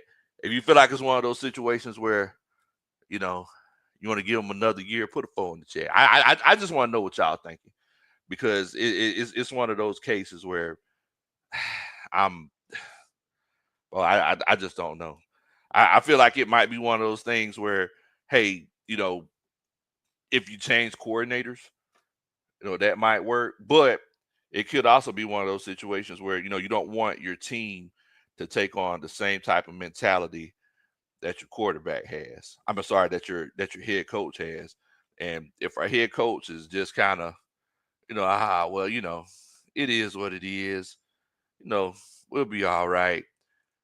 We'll fix the problem whenever we get to it. That's not good. That's not good, bro. If that's where if that's what it comes to, and we're trying to fix problems later on down the road, you're not going to win like that. You're not going to win like that. So I just want to know what y'all thinking. If you feel like it's time, it's about time to let them know. If you feel like it's about time, put a 3 in the chat. If you feel like it's one of them situations where, hey, hold on, pump your brakes there, Ghost Rider, put a 4 in the chat. What in the world, bro? What's going on with you, man? What the world, Bo? What the world? What the world? Appreciate it bringing me on, Coach. What you know good? Man, you already know what time it is, bro. Look, anytime we get a chance to have Atlanta Falcons Fandemic in here, you already know it's a party, bro. Oh, it's a problem if I have to get in here. It's a problem. Man, tell me what you thinking, man. Tell me what you thinking about that game last night, though. I'm not done drinking yet, so I'm not thinking too much right now. But I looked at this game yesterday, man, and I'm you talking about being mad, upset. But I looked at this game. I'm gonna treat it like as a child. You know how a child can piss you off, but because that child is your child and so cute and she doing the right, saying and doing the right things, and you change your mind. That's how I'm gonna look at it. Because after after Penix's performance, it was hard for me to stay mad. Because I'm looking forward to the future, But Raheem Morris, I just thought he had this coaching thing down pat. During his tenure here with us before, and then he went on to Tampa. He went through a winning atmosphere there, and then he went on to the Rams and had a winning atmosphere there. I thought he would have learned something. And at the very most, you thought he would have learned time management. The situation that he came across, that was classic coaching, time management. How he let that slip through his fingers, I do not know. I don't know whatsoever. I can't explain it, Coach. Man, I can't. Look, man, it's like I've literally walked around here all day, banged my head up against the wall, and tried to figure out what reason. I know that I think he said it himself. He was just trying not to leave no time for for them. But like, daggone, Bo, Yeah. you got the best safety in the league. Like, if it is one of those situations where they get back on the field Yeah, I mean, dang, at that point in time, it was like what 28 seconds left. So Right, let's say they get on the field with 10 seconds left. right. Like if they mess around and get that in, then they deserve it. But Mhm. you gotta at least give yourself the best chance. Exactly, exactly. And my thing is, when you get that late in the game, you take every opportunity to put score on the board. Every opportunity. Why he held on to those timeouts, I don't know what he was trying to. I don't know what he was thinking. And my thing is, I don't care what you were thinking or how you thought it was going to turn out. You use those timeouts. You abuse them. You call a timeout when you don't have a timeout. I mean, I don't know, coach. I can't explain that one. I mean, And, whether you're playing little league, high school, college, you don't miss that opportunity. and You don't. and then what makes it so bad is that the reason why we had two timeouts is because we had to take an early timeout. I think in the third quarter because the team was unprepared. Exactly. So it's Exactly. like I I'm legit confused, man. I'm legit confused. We got old Will Amy on here. What's going on, Will? What's going on, man? First creation, man. I'm just gonna keep it real with y'all, fellas, man. They might well just don't even play these starters wrong against Carolina because ain't no Yeah. point in playing because he not lost the locker because on that sideline when he ain't called that timeout and I see Bijan Robinson had his head down, Drake London had their head down, Jesse Bates them both was gassed up. I said, yeah, boy, he not the coach. He not let the players down, boy. The players don't even trust him. Yeah. Cause you came in with high expectations and said we was gonna go to the playoffs. So we ain't had no quarterback. I wouldn't be in this position. You got Kirk Cousins. You hold Kirk Cousins when he was messing up. You weren't even gonna put Michael Penix in until Arthur Blank said something about Terry Fontenot. So you caused them boys their job. Really, man, I hate to say it, man. Jesse Bates third gonna leave, bro. If we don't get this coaching staff together, man, because the man is tired of losing. That man came from Cincinnati trying to help us. We ain't doing no favors helping this man out. Yeah. Yeah. True indeed. I feel you, brother. I mean, I was talking about frustration. I don't know if y'all have noticed, but I'm sitting in my wife's office chair. My Falcon chair is sitting over there on the floor with the back end off of it because I stomped on that thing. Oh, Uh, so now I got to go buy me another Falcon chair because I can't find dang. the replacement arms for it. So I Dang. ain't even, I ain't even cut y'all off, man. And what blew me, man, the most was we stopped running the ball, what we was doing, and I blame that on offense coordinator Zach Robinson. It's like they ain't came up with no adjustments or nothing when we came out of time. Every time when they was seeing what we was doing, they did the opposite on us. They was because they coordinator was telling us if they blitzing, run the ball, Jayden Daniels. I read this thing he was saying on the sideline, just talking about it. Run the ball, he blitzing. We couldn't even start the nosebleeds for nothing because the defense kept getting tired. We weren't making no timeouts. And Raheem just arrogant, like this dude say. Raheem is arrogant, man. That pride, bro. He got to go, man. I feel like Zach Robinson and Jim Lake got to go, man. Promote Jerry Gray and our defense coordinator. I'm sorry, somebody got to go. yeah. Man. I don't know if you caught this coach that on the sideline where Raheem Morris actually took over a couple of possessions on the defensive side, where he actually was looking at Jimmy Lake. Now he looked at Jimmy Lake, and you saw him do that flutter wing Falcon thing, Yeah, I and saw. he did that a couple of and so when Raheem Morris took over play calling, but he lost focus on the game and how the game was flowing. He lost how the momentum was going. And when Penix got the game back to it and our favor momentum wise, it seemed like Raheem Morris wasn't in tune with it. He was like letting Zach Robinson do what he do. And that's how he lost focus on when to call that timeout or when he need to call timeout. Man, but I guess my whole thing is like with that timeout because it's like over that headset, it's like you got all the position coaches Mm-hmm. on the headset. You got the offense coordinator, you got the QA guys. Like nobody said, "Hey, coach, call the timeout." Mm-hmm. Like Somebody could have said it. somebody had to. Somebody should have said And that's what I'm saying. It's like, I mean, so is it a situation where he was just ignoring it and he was just letting it play out? Because Man, somebody had to say it. But I'm gonna I, tell you how smart Michael Penix is. Michael Penix at the moment where Raheem should have called that timeout, you saw Michael Penix look to the sideline because that's why the play was late coming in. You saw Yep, Michael Penix look to the sideline like, okay, what's going on? What's going I on? saw And that. he had to run with the first play that came across because they normally sit in two plays. and Yep. he had to go with that first play. He didn't give a chance to get that second play in. Yep. Yeah. I mean, he couldn't even can that one. So Yeah. I mean, it was one of them situations where he had to go. I mean, he tried to make the best out of it. You know.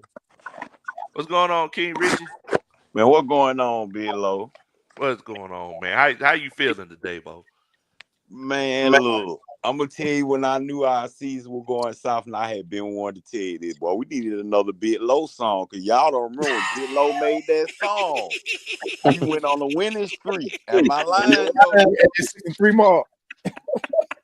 When Big Low made that song, but we went on a winning streak. Oh man. See, look, look, King Rich. That means I'm gonna have to take some. I'm gonna have to take some blame too, because I ain't put out another one. I gotta tighten up, man. I Cause I got. thought you were gonna put out another one when we put Michael Penix in. I was like, damn, Big Man, Low, you know, I thought about it, but I was like, man, I like look here, man. I ain't trying to take that man shine. I ain't trying to take what in the world, Larry? Larry, what you got on over there? Wait, man, it's funny, man. Oh, man. That man, the Rey Mysterio man. So I'm telling you, boy. Larry Can you ready hear to us? body slam somebody, ain't I'm telling you, boy. I mean, coming like king. I'm telling you. Man. They done turned Larry into a mime. Larry can't even say nothing. The Dang.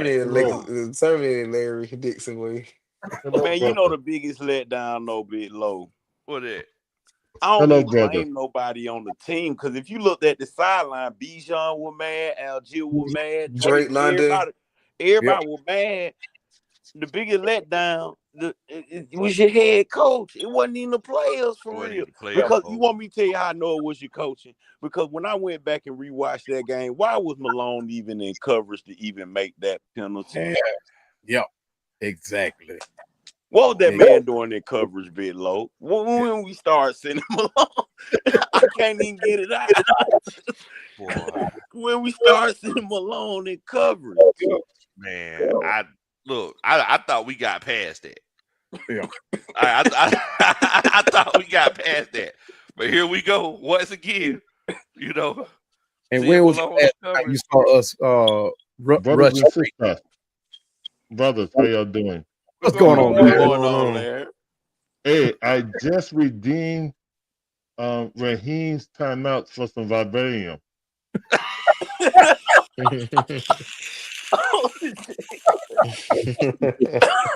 Man, I can't, man. Look, I'm gonna need you to give some to the Saints. I can't, bro. You can't. Larry, what in the world, man? I mean, I guess that's what three timeouts in the first half will get you some vibranium. I don't know. What you think? What y'all think?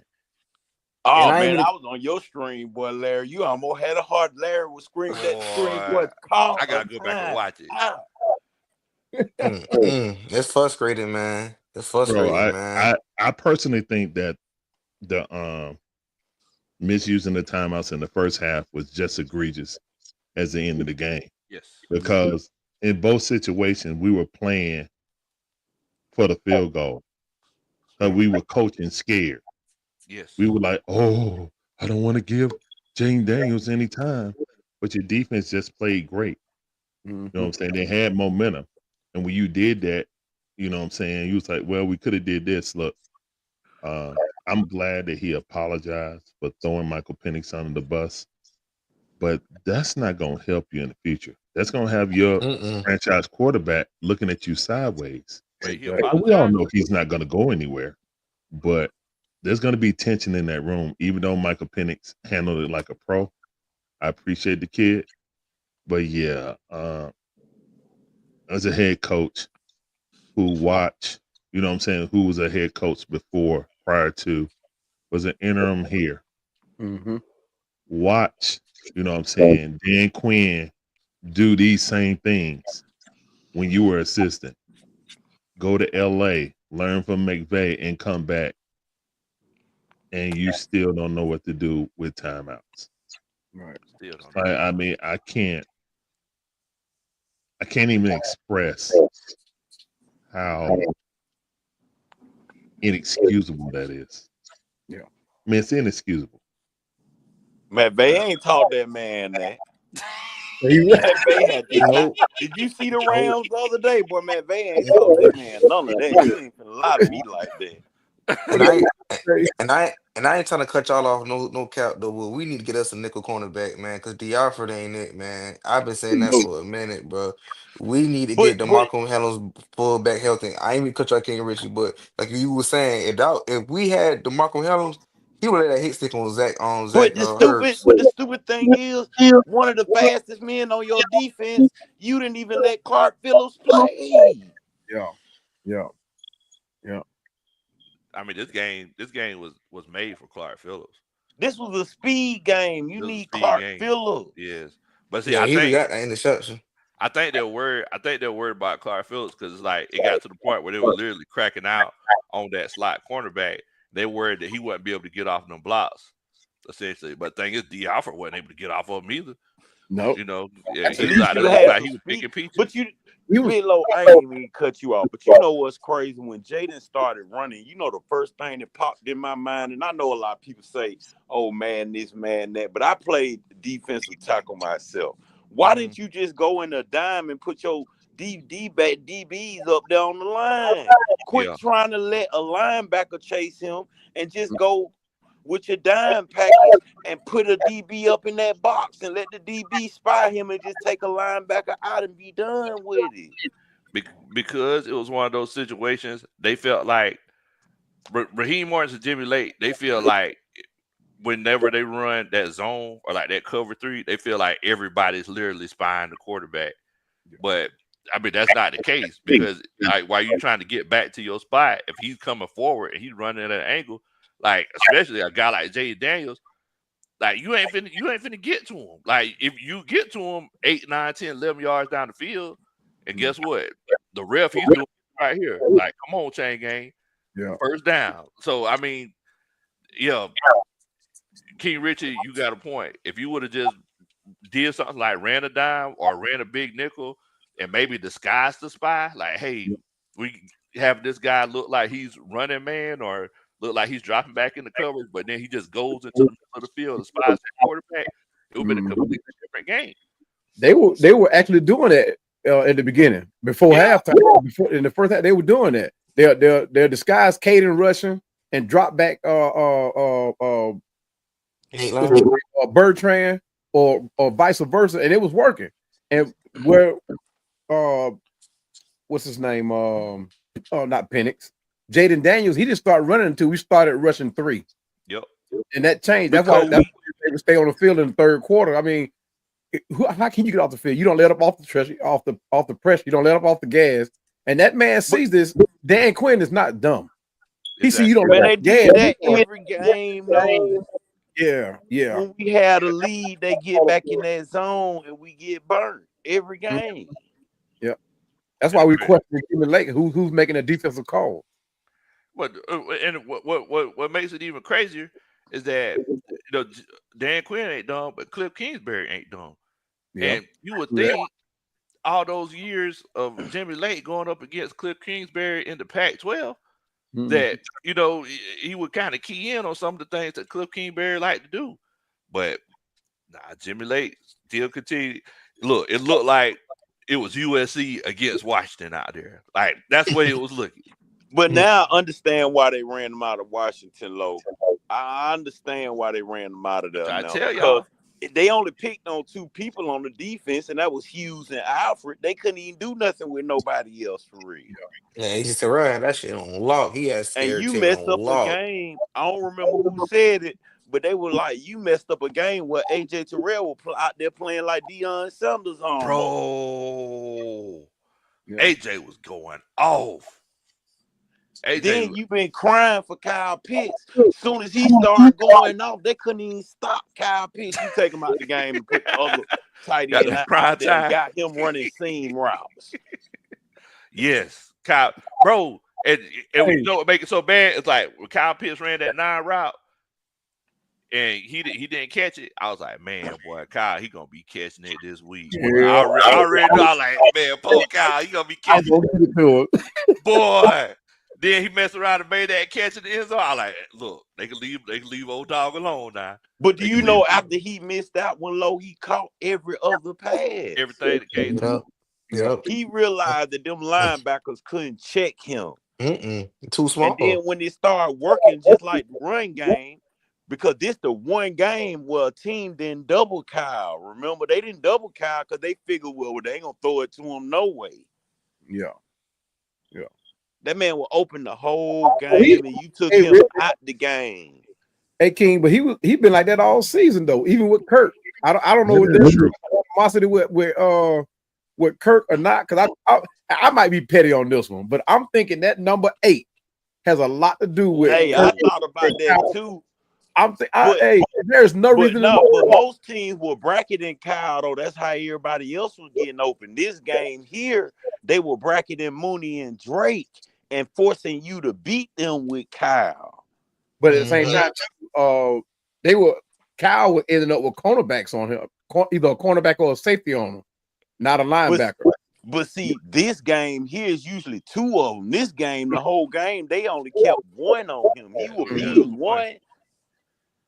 But he would be 1. Then they were like, well, they stopped the run game. No, they stopped Bijan. They never stopped Algier. Put Algier back out there.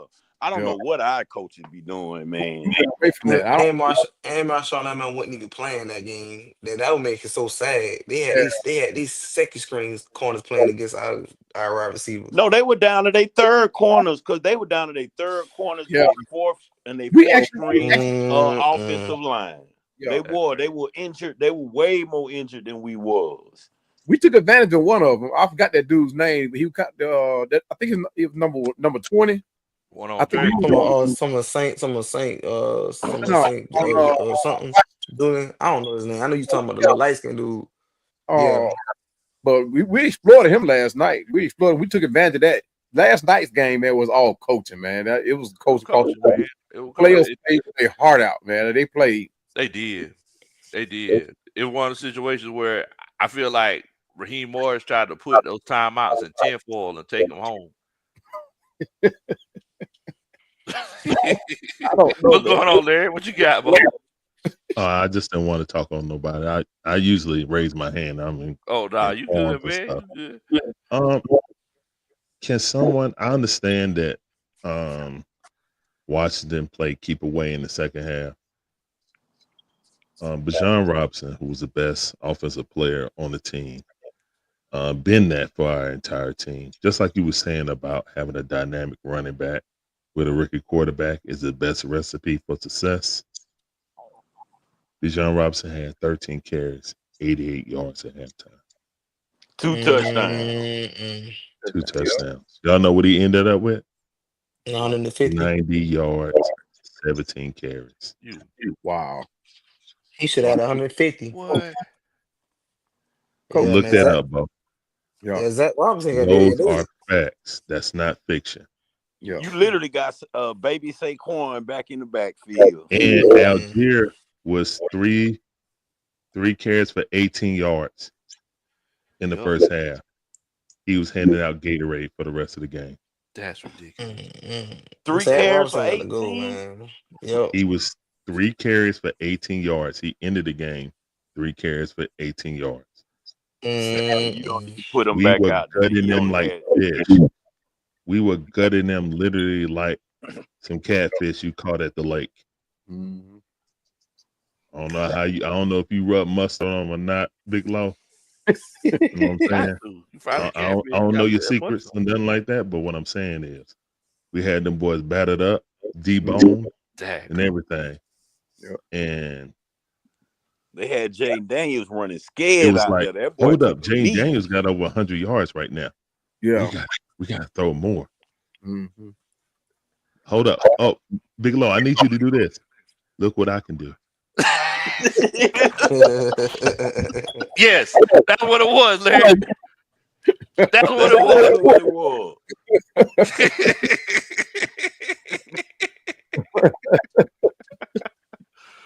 Hey, Larry, did y'all, matter of fact, all y'all, go back and watch the game, and when Raheem didn't call that timeout the second time, not the first time, Pan over to that sideline and look at them players' reaction. Did you see Bijan mad because they didn't in third quarter when Oh they never yeah, put Oh, him he was back heated. in? Yep.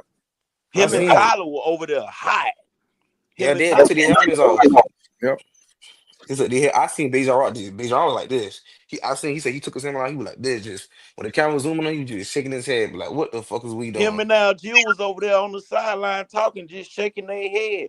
You had Kyle Pitts shaking his head like he don't even understand why. He ain't even in the game. You put Warner out there running the seam route. Why is he running the seam route, bro. When you see Kirk Cousins come up under that helmet, it's all hope lost. It's all there's no going back. He already knew it was gone. Kirk Cousins put his helmet like he was about to get in the game, talking to Penix on the sideline. Penix like, you don't sit your ass down. Kirk Cousins is a cheerleader right now. He's a cheerleader right now. What makes it so bad though is like, I mean, and the crazy thing is that they were putting all those different people in there. All those guys were winning matchups. But Daryl Hodge, he could have got two of them.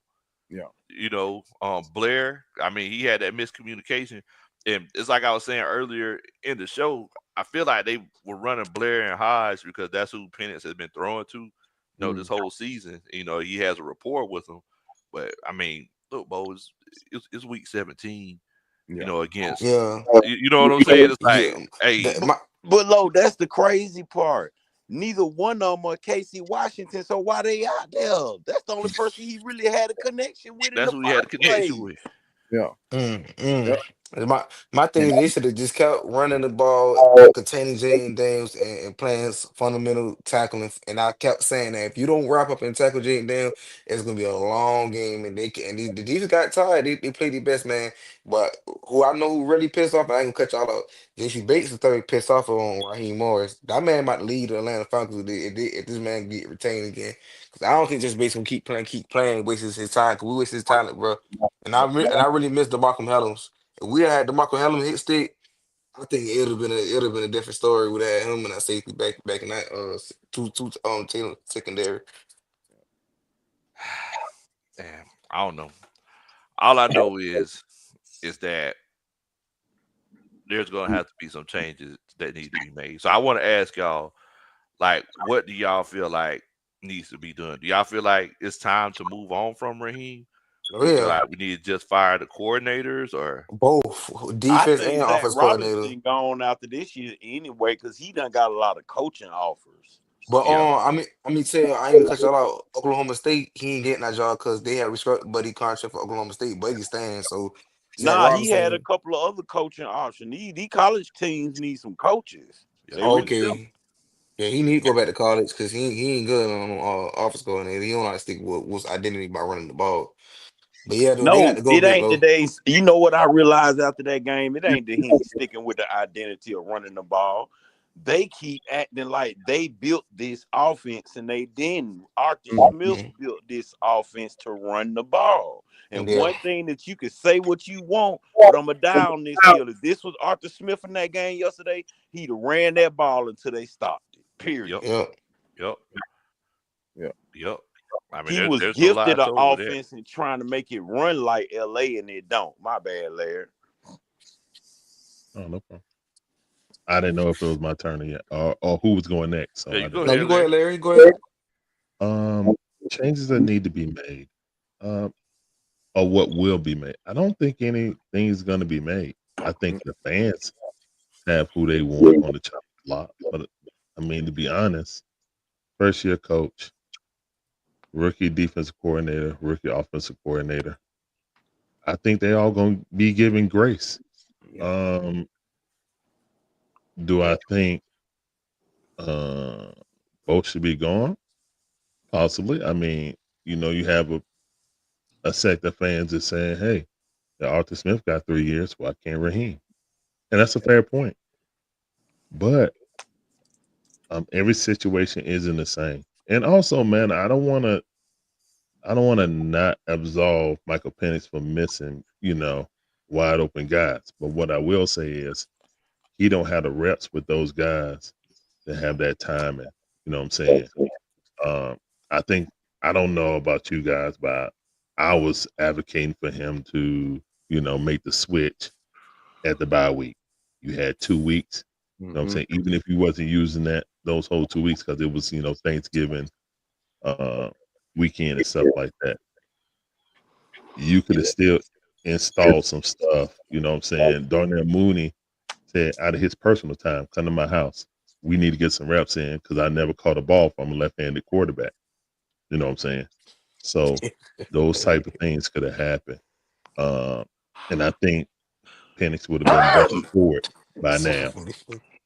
Changes. I don't think Terry Fontenot is going to be retained. Personally, He gone. He has no contract after next Monday. If you look at it, Thomas DeMetro got more starters on his team than what Terry has drafted. Those are the facts. Look it up. So when you look at the totality of the thing, the best thing he did was get rid of Matt Ryan's contract. And then he added another salary cap hell to us. Now, I'm kind of leaning more to Raheem wanted Kirk, how much he was going to bat for him, how much he was so defiant about even questioning to go to Michael Penix earlier. I'm thinking that was a Raheem move. Yeah. That's why he was so reluctant to do it. That's why he took so long to make the change. But again, because like he said in his press conference, if it was for better quarterback play, I wouldn't even have this job. Arthur Smith would still be here. So he knew he picked Kirk Cousins. They both like Michael Penix. But I feel like Kirk Cousins was a Raheem move, and that's why he stuck by him so much. If he was more high on Penix than Kirk, I think he would have pulled the trigger at the bye week. So we only got 4 picks, guys. We only got 4 picks. We got about 12 roster spots that's going to be unrestricted free agents coming into this free agency. Well, we got 5. Being in salary cap hell. How are we going to do this?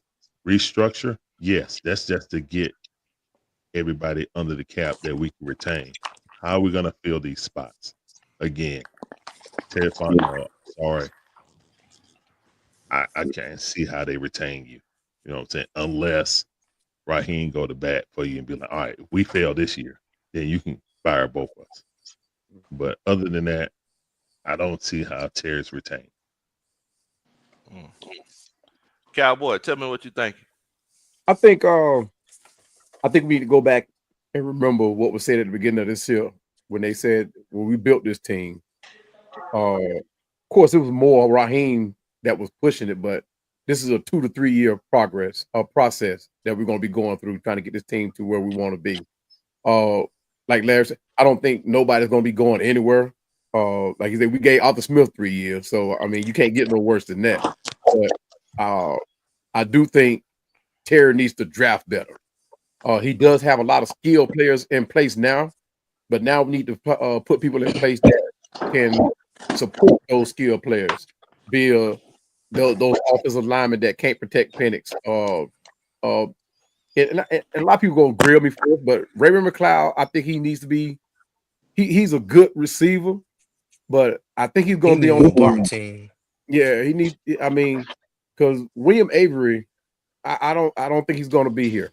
When I was looking at this list today that they brought out the probable 2025 free agent list: Matthew Judon, Lorenzo, Justin, Richie Grant, Mike Hughes, Drew Dolman, Street, Hodge, Williams, D. Alford, Eddie Goldman, and Nate Lamb. And you talking about guys who have actually played pretty decent this year. So what it's going to take to keep them? And like Larry said, we already in salary cap hell. So and a couple of these players going to command more money. Matthew Judon probably going to command more. Whether he get it or not, I don't know. Like you said, those changes that need to happen are going to have to be made. Are going to be let's just say going into the future. It's going to have to support the decision that Terry make with these players that he's going to keep. because like we got players on who can ball out now, but we got this salary cap that we got to address.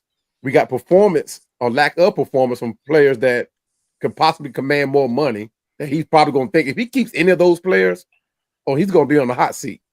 But yeah, he's going to be on the hot seat. But because a lot of people right now are calling for his head because of that draft. Me personally, I think he's done all right.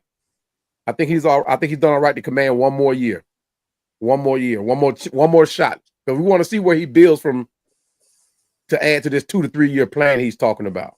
And Arthur Blank, Raheem Morris, all of them said it, a 3-year plan. So we're going to see what he does next year to see what can he add to this, because there's not much to add to it to get this team over that hump over this season. But right now, it seems like it's been a whole bunch of coaching decisions that has got us to the point where we're at now, as opposed to player performance. So offensive lineman or receiver and linebacker in the draft. We need a cornerback now. Don't forget about the cornerback too, because Mike Hughes was a free agent too, and we need a nickel one. So they might have We Clark only Phillips got playing 4 nickel. piece guys. I know it. And right tackle has to be a Nah, we got glaring 5, Larry. concern. We got 5. Yeah, we got 5. We got 5 hot spots we need to get. Mainly pass rusher. And Michael Penix is the future. So whatever comes after right tackle is going to be third, in my opinion. Yeah. I'm sorry about cutting y'all off. No, you good, man. You good. Also, shouts out to Tanisha Higgins for the Superman chat. She said Arthur Smith didn't spend $180 million on a granddaddy quarterback. Dun, da, da. That's a Superman chat. Look, I mean, I ain't knocking this. I mean, she's right. So Tanisha, she's saying we can't cut it no more. Because the old guys can't cut it no more. We don't warrant the money. Oh, look, Cowboy. Look. I think you deserve $180 million. I'll vouch for you. I appreciate it. I have a question. So with Kirk Cousins contract, do he keep the $10 million? Do he get like a bonus? He gets if they cut him before November. I'm sorry, like May. No, before March. Before March. March the 17th or something like that. Yeah. They cut him before then. He won't get that roster bonus. I think it's $10 million. Yeah, it's $10 million because they said it was like $27 million. They said that he might go to Cleveland because I don't think he's going to Cleveland. They getting a quarterback. They're not getting no Kirk Cousins. No team don't want him. He was thinking about retirement though. I don't think his family want to go nowhere else. Honestly, I mean, his wife from here. Yeah. And they just established this huge foundation that's Atlanta based. So I don't know. Not unless they willing to go through a Tom Brady moment with his family. Now don't be surprised now if Cookham Terry get him to restructure that now and just push it down and make him a backup to keep mentoring Penix. I can see that. Yeah. I mean, y'all really think Terry gonna get a 1-year extension? Nah, I don't know. I don't think. Look, after Monday, he has no contract, guys, and it's not been announced yet. I'm gonna still be honest though. I don't think Arthur Blank gonna get rid of him not just yet, because if you get rid of him, the new GM may don't like the coach. So I think what he gonna do is tie both of them together next year. And if you don't make something happen next year, I think all of them out the door. Honestly, I don't think it's gonna be 3 years. Yeah. How long is Raheem Morris's contract? I think it's 3 years. It's 5, ain't it? 5-year deal. Yeah. You got a 5-year deal. Oh, yeah, I think it is 5. Well, I ain't front. I hate to say he wants to make something shake this year because it's more high expectations, and we ain't about to be playing around this all season. Because Carolina Panthers will be better. They're gonna have cap space this all season. You got New Orleans Saints with a new head coach and a new quarterback. They're gonna be better. So you better hope we win 10, 11 games this year coming. I don't want to see no 9-8 this 2025. We're not doing this year. Yeah. Oh, Bigelow. Yes, sir. Do you think we're gonna have training camp next year? How's the Firestorm? Yes. Yep. Yes. If we not out there, it's December the 30th. Just remember that when I ask you. I think they're gonna have it. Yeah, I feel cause they I ain't mean to cut you off, bit low. They did rebuilt the new in Flower Branch, some of the new state the new I live facility out here, training William. game. William, I live Okay, out here. That building been built. yeah. okay. Okay. I was It's out been there. finished. I was out there last weekend. But look, the fact of the matter is, I feel like the reason why they didn't have training camp last year was because they didn't want everybody to see Kirk Cousins, and they didn't want everybody to see Michael Penix. I got you. That makes sense. They ain't want to see nobody see what they got Hey, going on at the you table. you know something I thought about Is too. Michael gonna play in the preseason game? He better. Mm. Nah, I'm gonna be honest though. I'm gonna tell you something that I was thinking about, and I had mentioned it on another podcast. Think about it like this though. To a certain degree, I feel I'm not talking about this game right here. To a certain degree, I feel Raheem hands was tied to a certain degree with Penix, and I'm gonna tell you why. Because just imagine if y'all have seen that boy throwing them lasers in preseason, none of y'all would have wanted to see Kirk Cousins. Not Exactly. one. Exactly. And that's what it was. That's why we didn't get a chance to see him in That's preseason. why he took him out before he could make one of them long bomb throws. And we get Exactly. just say he'd have made a throw like he did to Kyle Pitts, 4th and 30 in preseason. Well, none of us would have wanted to see Kirk Cousins. Exactly. Yeah. Exactly. Or if he would have broke off a 25-yard run. Come on, man. Come Oh, yeah, on. he Good said, call, King. oh yeah, Curtis Lewis said he said y'all keep forgetting that Greg Beadle is the president of the Falcons. He took over some of Richmond K's responsibilities. Oh, from the president, Yeah, because president he of moved operation. Rich McKay to soccer, remember? Yeah, Oh well and good. We just wanted Rich McKay away from football. That's Man, all we yeah. look. want him in ad. No, Whenever remember Arthur Blank hid him after that interview when Rich they had that McKay. press conference, Yeah. whenever they had that press conference, and everybody like, wait a minute, we're terrified though. We're terrified though. Man, so nobody like Rich McKay. That's I ain't why I seen them said since. I don't think Terry going nowhere, because you don't remember what Rich McKay said. We didn't give Terry the keys for the first 3 years. This is Terry legit first year as a GM, so they not even holding none of that past stuff against him like we doing, because he didn't have full control. So this everybody first year, not just Raheem, it's Terry first year too. I mean, look. I mean, if that's the case, I mean, because if you look at it, this Michael Penix pick and this draft is completely different from the previous drafts that you had.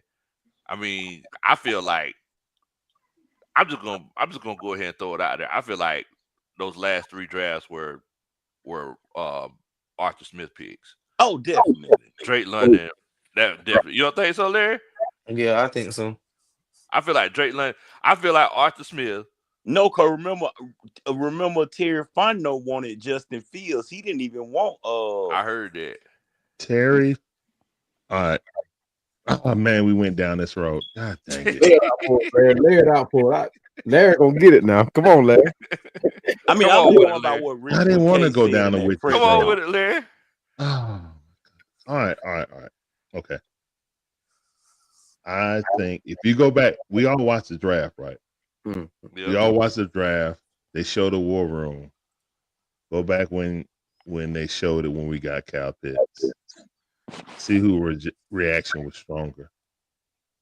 And you can look at the Algiers pick. Algiers, freaking Arthur Yeah. Smith was hype about that. You can go back and look and see whose pick was what. Oh, And with Bijan was every definitely first Arthur round Smith pick, pick. Bijan was 100%. That's where that name came from of him. You don't remember? That's the first time we seen Arthur Smith smile. Look.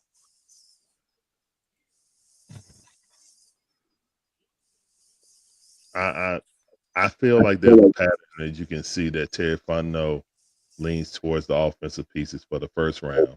For the second round, he get defensive pieces. Richie Grant. Shout out to Arnold Ebiketie, who's finally turned the corner to look like. Yes. But we see the pattern. You know what I'm saying? First round, You know what I'm saying? Offensive skill person. Second round, defensive person. That's a pattern. So we'll see what happens this year. But I mean, again, Michael Penix, Rugeroro. I'm just saying, look what I can do. So I feel like that's a pattern of our GM, personally. That's just my personal opinion. I could be wrong. I'm not in the war room. You know? Yeah, I just hope Michael Penix plays more than 9 snaps in the preseason, and our head coach be defiant. Like, hey, my rules are my starters will never play. How come we always have the coaches who are like super defiant? Ever. That's how you look at it. Yeah. How come we always have the coaches that are like super defiant, and like the rest of the nation and the rest of the media look at us like, what are the Falcons doing? Like over the last 3 or 4 years, it's like we've heard this over and over. Everybody be like, what what are the Falcons doing? Arthur Smith, like, he's a madman. He been making too many hats. Like, he's a mad hatter down there. He runs the ball 80 times and only passed the ball 10. And he said Desmond Ritter is his starter. Why do we continue to get guys that just completely go against the norm, who just claim to be the smartest man in the room, and the whole time it's like they have a hard time putting Lego blocks together when it comes to football. Like why do we always go through this? Hey, I don't know. I don't know why is that, but what I need from Coach Raheem is I need him to go back to being that coach that got him to this point. Yes. That engaging, high energy, high five my players, job well done, holding accountability to his players. Coach was that guy. When he was here as a defensive coordinator, when players came off the field, whether you was playing offense or defense, players went and gravitated around Raheem Morris.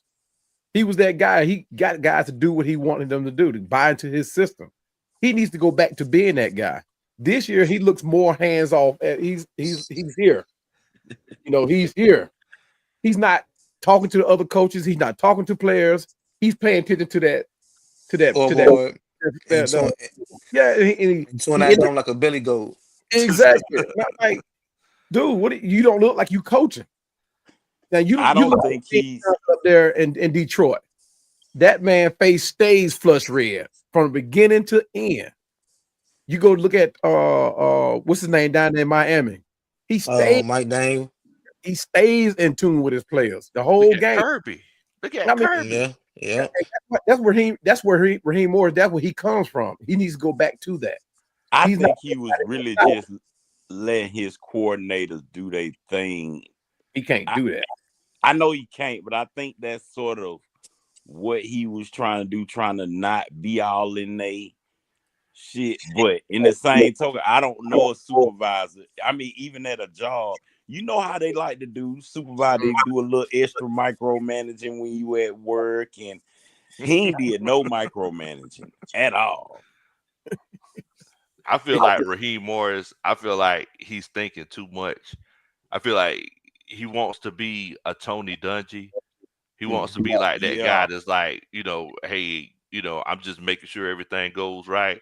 But just like Cowboy said, like, do what got you here. If you were the guy that was, chest bumping folks whenever they scored touchdowns and doing the TikTok dances or whatever you're doing, you go back to doing that.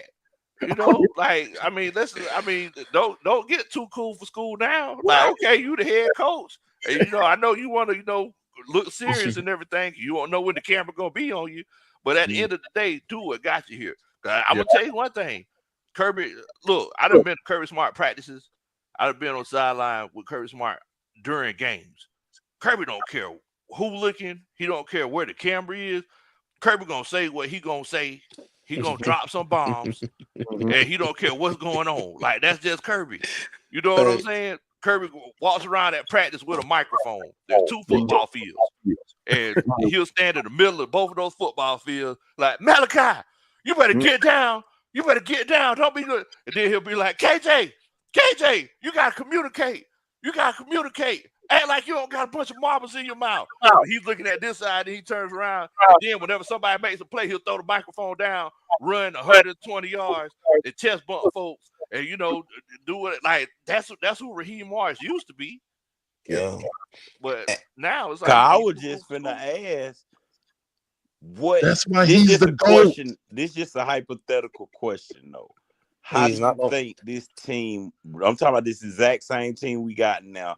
How do you think this team would have looked this season with a coach like Kirby Smart? Well, we would probably been the top seed in the seed. I ain't lying. We had that type of coach. But we would have been like probably like the first seed, like how Minnesota is. And I ain't saying Minnesota number 1 right now. I didn't even know that they number 1 in the seed. They took Detroit's spot. uh-oh. Oh. Throw that G on. Oh. Nah, I mean, it's just an honest to God question I was thinking about, because I see how Kirby had Georgia riled up, and this the worst Georgia team they done had in Exactly. 3-4 years. We got a Falcon team right now that we need a Kirby Smart coach. Yes, Wow. look at Coach Campbell, just like y'all mentioned earlier. Look at Coach Campbell up there in Detroit. Because Nathan asked, he was like, "Hey, Coach, do you think he was like, do you think that will work in the NFL? Like, it's literally working now. Like, I mean, if you go back farther past that, look at Pete Carroll in Seattle. Pete Carroll literally was doing the same thing he did at USC in Seattle. Yeah. He was that same guy. I mean, it can work, but I mean, Cowboy, I mean, you make a good point. Like, Raheem needs to be what got him here. Now, he don't need to go to the club with the players like he used to in Tampa Bay. He don't need to do all that, but on the football field, do what got him there. Because I'm looking for that coach that all these players were standing up for when he got the job. Exactly. Like he don't, and I ain't even cut you out, Cambridge. He don't have no type of urgency or no type of passion on the sideline or nothing. Like you just look like Man, a Dan scapegoat. Quinn was freaking out yesterday during that first half. Boy, Dan Quinn didn't know what to do. He was running up and down the sidelines, yelling, screaming. You didn't see what he said. You didn't see when he screamed at Jaden Daniels and said, "What the fuck was that?" Because our defense had him so flustered, he didn't know what to do. That's why I don't understand. We were switching up the looks, we were switching up the stunt. They were pulling out blitz I ain't seen all season. We had this game, man. Zach Robinson was pulling plays out that I haven't seen all season. A lot of people didn't like the Bijan on the outside. I loved it if it had connected. He was like 5 yards in front of the DB. Oh, you saw that route when he was like a half an angle 1-on-1. He just did that and went out. Yeah, but Michael Penix overthrew it. Yeah, he would have been gone. But see, that's what I'm saying. Like, oh, go ahead, Larry. Go ahead. Oh no. First of all, don't none of y'all talk about my coach going anywhere except saying we're here. All right. First and foremost, them fighting words. That's why I put on my mask so nobody can see what I want to see y'all. If y'all suggesting my coach go anywhere except for the University of Georgia. He ain't going nowhere, Larry. He ain't going nowhere. You know that was talk earlier in the season before don't Raheem. speak that into no kind of existence. Go dog. Stop playing with Kirby ain't going nowhere. He ain't going nowhere. Nah, because you know they had the reports of them reaching out to him. Man, look, Kirby is literally like a god in Athens. Yeah. You know what I'm saying? I'm pretty sure, first of all, he's gonna make more money in Athens than he's gonna make in Atlanta. Yeah. And what was the NFL? Yeah, Kirby. Look, it would be great to have him, but yeah, Kirby got his forever job, man. He's coaching at his alma mater. Don't play with me, please, no. Consistently had the best team in the country. He ain't going nowhere. Blackberry said Detroit beat the cream out of San Francisco. They'll be back in first in a few minutes. Oh yeah. Oh But no, they San were Francisco was handling them at first because I was watching the game, but then it just got out of control. Now Yeah. I'm gonna tell you, you know what, Lo? You are right because while y'all were talking, I literally just sat here at halftime. You know how they asked the coach, "What's the problem?" Uh-huh. Dan Campbell, or like what they can do better in the second half. Dan Campbell sitting up there with a mouthful of tobacco. Talking about, man, yeah, man, we just got to get to him. You know that red zone. You know we just can't play with him, and he's screaming in the camera like, yeah, yeah, we just gonna get him in the red. I'm like, you know what?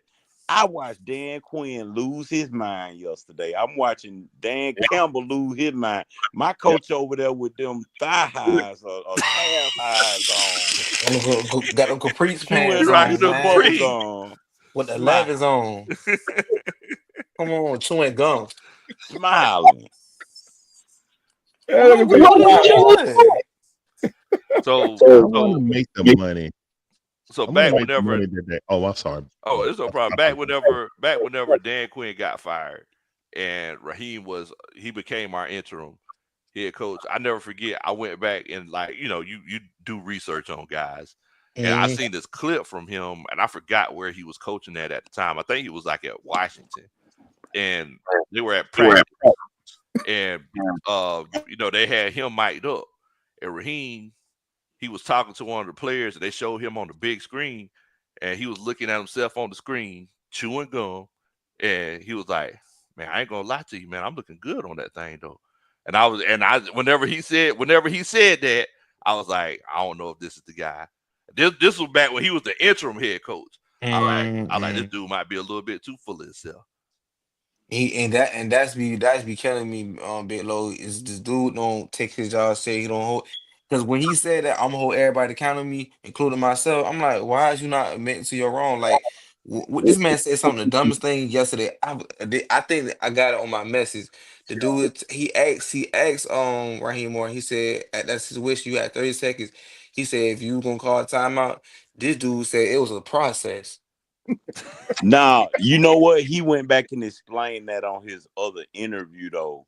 When he said it was a process, he said what he was trying not to do with the timeout, which sort of made sense. But then he said what he was trying not to do was let the defense, rotate the player to bring an exotic blitz or anything. I don't know if y'all watched that, but he They gave his came. explanation. What's They up, Larry? came. They came after people when they saw what was going on X when he doubled down when Mark Zeno asked him that question, and then he came out with the apology like Arthur Blank said, "Hey man, you better go out and You need apologize. to fix this. You better get in front of Falcon banner and go out there and have a separate little thing because your presser over. You ain't legally supposed to do another presser, or you don't have to. Mm-hmm. But there's a separate video of him strictly apologizing to the fans. Yeah, and the quarterback, he said, by no means was I trying to throw my quarterback under I the bus. mean, literally, like Arthur Blank was like, he got in his monster mode, like, "Hey, bro, Mm-hmm. hey, you can, this arrogant stuff, you ain't earned that. Come That on, what man." got Arthur Smith fired. So That's what I'm I'm just saying. saying, That's what I'm guys, saying. He on a hot what I seat though, saw man. at what I saw in the middle of the day when he had his normal presser when Mark Zeno was grilling him. Shout out to Mark Zeno. Shout out Uh, to Mark, man. that asked a real important question, like, but I was just mad nobody really addressed the first half timeouts. But yeah, second half, the game was in the balance. Perfectly legit question to ask from a reporter who's not trying to be a hole. You know what I'm saying? He's trying to get a Yeah, legit answer. and I get But understanding. after that interview, guys, after that presser, it was a separate thing what King is talking about. And he came out and literally apologized I'm gonna have to watch that because for I that. ain't seen it. I don't know if you ain't seen that. Yeah, I don't think you saw that, Big Low, but King talking about it. Yeah, I'm But gonna Yeah, go he yeah, was check it sitting out. at a desk it like he seemed was at home or in his office or something. He went to it talking wasn't at about, home. he said, nah, cause what he said, Bit Low. I'm gonna tell you some of what he said real quick. He Uh said the huh. reason why he didn't call the timeout is because he didn't want them to, you know how defenses switch out and then put exotic different players in there to run different type of exotic blitzes and stuff like that. He didn't want to give them a chance to rotate. That was his excuse. I'm just telling you.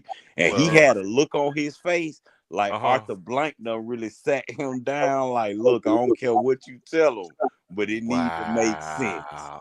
I mean, It it's seemed like prepared, Coach you Law. got a It seemed timeout. prepared. You could change your play. Like you got a timeout. You can change your play, and you have a full play clock. You could come. You could come with 2 plays.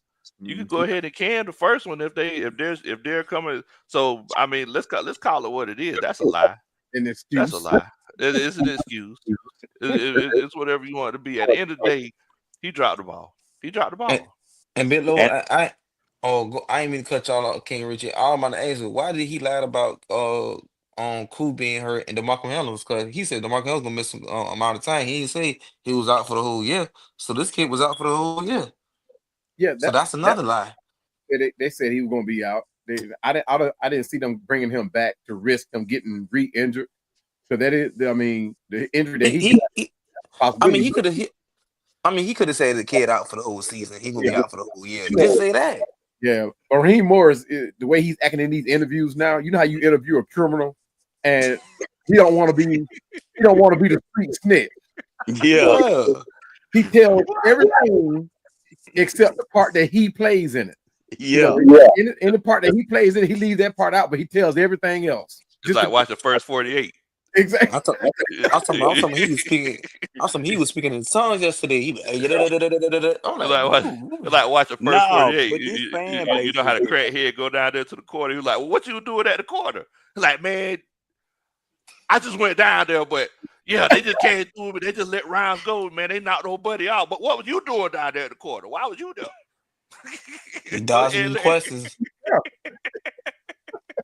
I was just there. I didn't see everything. Go ahead, Larry. What?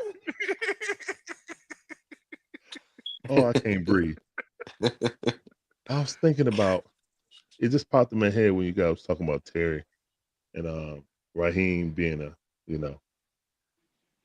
a combo, and you guys mentioned Gary Beatles, like flip flopping spots with Rich McKay.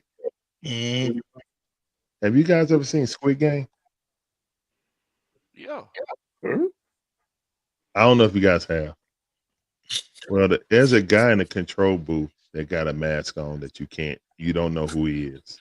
We found out in season 1, but season 2 and season 1, but you don't know who he is. He's just got a mask on, and he could be anybody.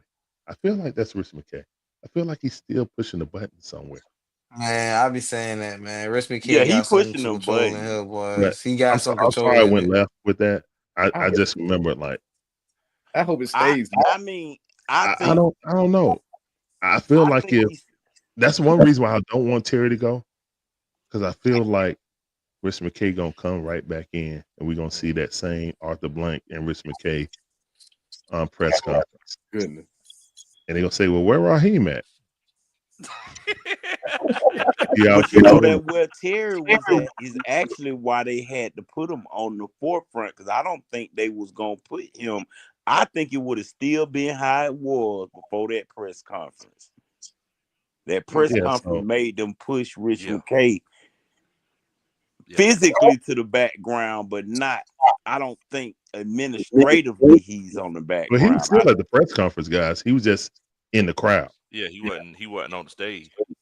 Yeah, he was like this, because they were like, "Why Rich McKay no more? What's going on in you, Arthur Blank?" So I agree with you guys. It's probably a combo thing, Yeah, and they say, okay, you guys don't get it done, you might be both out the door. Yeah, I believe so though. I think Raheem on a hot seat. Raheem got at least win like 8-9 games off the scratch. So we're gonna get a hard schedule. I seen we got the Arizona Cardinals. We play Dallas. I know our schedule tough this year coming, so it ain't gonna be no sweet walk. But you got at least win 10-11 games this season coming up. Yeah. And I think we're gonna see a lot more of the Commanders just because of the viewership of that game last night. We play them every year, bro. I think tired we of getting play beat by Washington. Every year we get beat by Washington. Yeah, I think we can beat them though this year. Hell, coming up. I think 'Cause they we need to gonna leave Vegas on the schedule because I think that Atlanta Vegas gonna have a lot of viewership too. Vegas went crazy. yeah.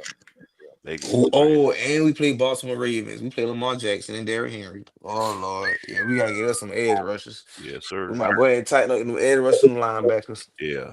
Let's just But hope look, Ravens Price end up being what we hope he's gonna be. that's Uh, it. That's yeah, it. he got Oh, there go my dad. What's yeah, up, Dad? No, Dr. Dixon. Yeah, that's doctor, my pops. Yes, sir. the doctor. All right, man. Well, shoot, we're going to go ahead and get ready to shut it all down. King Richard, you got anything you want to tell everybody before we shut it Uh, all down? please don't depend on me to root for the Saints. I can't do it. So if I got to do that, our season over with. I'm just gonna be honest, because I'm trying to muster up the strength to root for them, but I know who they quarter. Well, I'll say this: Derek Carr says he wants all the players really want to go back in that last game. Derek Carr, Alvin Kamara, they all on Twitter telling me they really want to go in on the last game. I'm still not finna bank on that. We should have won. Our coach, we did what we did yesterday. That's fine. But moving forward into the future, I think we got our quarterback. That's all I Oh, want yeah. to say. Oh, yeah. I agree. I agree. Larry, you want to let everybody know where they can find you at? Got any last words for everybody?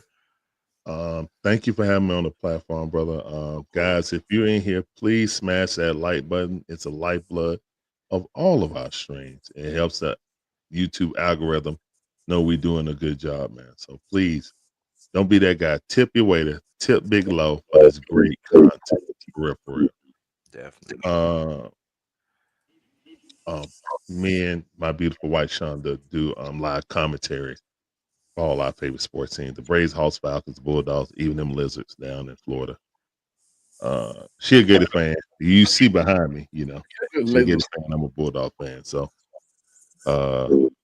yeah, and we just try to provide a different avenue for people to enjoy the game. So if you don't like those whack national commentators, come on over to the Dixon Way. You know what I'm saying? Turn your TV down, turn the computer and the Dixon Way up. So thank you, man. Definitely. And Y'all make sure that y'all check out go Dixon. Falcons, man. And I can't say I'm like King Richie. I ain't saying no. We that. Hey, I ain't mad at it, Larry. I ain't mad at it. Hey, look, everybody, y'all make sure y'all check out Dixon Way, man. Larry does one of the best live streams during the games, and it doesn't matter if it has anything to do with Georgia or Atlanta. Larry's doing it. It could be the Hawks, the Braves, the Falcons, Bulldogs, the Bulldogs badminton team. It doesn't matter. Larry's Firework. on top. Yes, yeah, he on top of it like Brian Cravey and Larry. I don't know if you heard, but tell Miss Shonda that my family are actually Gators now. My little cousin, Okay. he flipped Awesome. to Florida. So Oh, she'll really like that.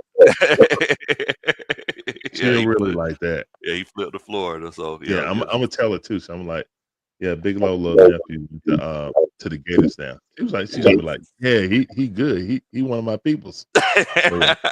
Shout out to your nephew though, man. Shout out Definitely, to your man. nephew. Appreciate That's it. awesome, man. Appreciate it. That's awesome. Yeah. Cowboy, Atlanta Falcons fan demic. You want to let everybody know where they can find you at? Got any final words, Bo? My goodness, just turn over the first pothole you come to. You'll find me in there somewhere. Hey man, y'all can find me at Atlanta Falcons Pandemic on all platforms, mainly on YouTube. Haven't got into the podcast game yet, not all the way anyway. But I do Falcon content right now. It's just Falcon content. I plan on venturing out. Looking at Larry, man, I see Larry doing his thing over there with the Hawks. I'm an old school Hawks fan. Before they made that trade for Danny Manning, and Man, I'm still a fan, but it's dialed down a little bit. I still got my old Dominique jersey and shorts. What they call them thing? Them boy shorts they used to wear back in the day. boy. I don't wear them. I don't wear them. Don't wear them. I don't wear them. Not on stream. Not on stream. I ain't wearing them no more. I don't pick up a little weight, so I ain't. Yeah, but guys, y'all can find me on YouTube mainly right now. But I can be reached out on all platforms. And guys, keep up the hope, man. Look, this indication of what we got to look forward to the future, man. We're looking forward to a good time, more content, good content to talk about. And I know we all fans, guys. We share our own opinion, but at the same time, we all rise up, and and I appreciate Big Low. Appreciate you bringing me on, big brother. Hey man, you already know what time it is, man. Yes, Look, sir. for everybody out there that don't know me, my name is Big Low Country. I'm just old country boy, former football coach that love to sit around and talk about sports. And I mean, look, just like Cowboy said, look, I mean, we got to keep the hope alive, man. We at the end of the day, we know one more Atlanta Falcons football game until September. So we got to make sure that we enjoy it. We got to, every play, every snap, every quarter, every drive, every touchdown. We got to enjoy it because, come, you know, May, come April, we all gonna be sitting around fiending and talking about what color shoes the head coach wearing because we don't got nothing to talk about. So let's enjoy it and have a good time. But I do need y'all to make sure that y'all hit that like button. Make sure that y'all hit that subscribe button. Share the channel with your friends and family. Make sure that y'all check out Cowboy Them and Atlanta Falcons Fandemic. Great content over there. You should check out Larry at the Dixon Way. Y'all make sure if y'all see King Richie, keep him in between the lines because it's hard. It's hard. It's hard with old King Richie. He just be doing his own thing over there. Hey, we need one more. We need a song from you next year, Low, so we Oh go man, shoot! I'm covered with it, 17 K. straight. I'm covered with it. I'm covered with it. Shoot, look. I didn't hit up Troy, Pastor Troy. He said I could use his studio. So yeah, I'm gonna be going in hard next year. So you already know what time it is. So we do need some type of cadence, some type of chant, some type of song. Cause man, No, when Big Low dropped that video, we literally was like on a win streak after that Yeah, Saints Yo, game. that was hard. That yeah, was hard. yeah. We went streaking. yeah. Yeah, that video was hard. Look, King. I'm just letting you know. I'm bringing the fire next year. I'm bringing the fire. We need it. We need it. You We need already know it. it, definitely. You already know it. Well, look, man. I appreciate each and every one of y'all coming on and chopping it up with us, man. I need everybody out there that's watching. Make sure y'all stay safe. Please don't do anything that I would do. And y'all already know, man. Rise up. A time down. What in the world, bro?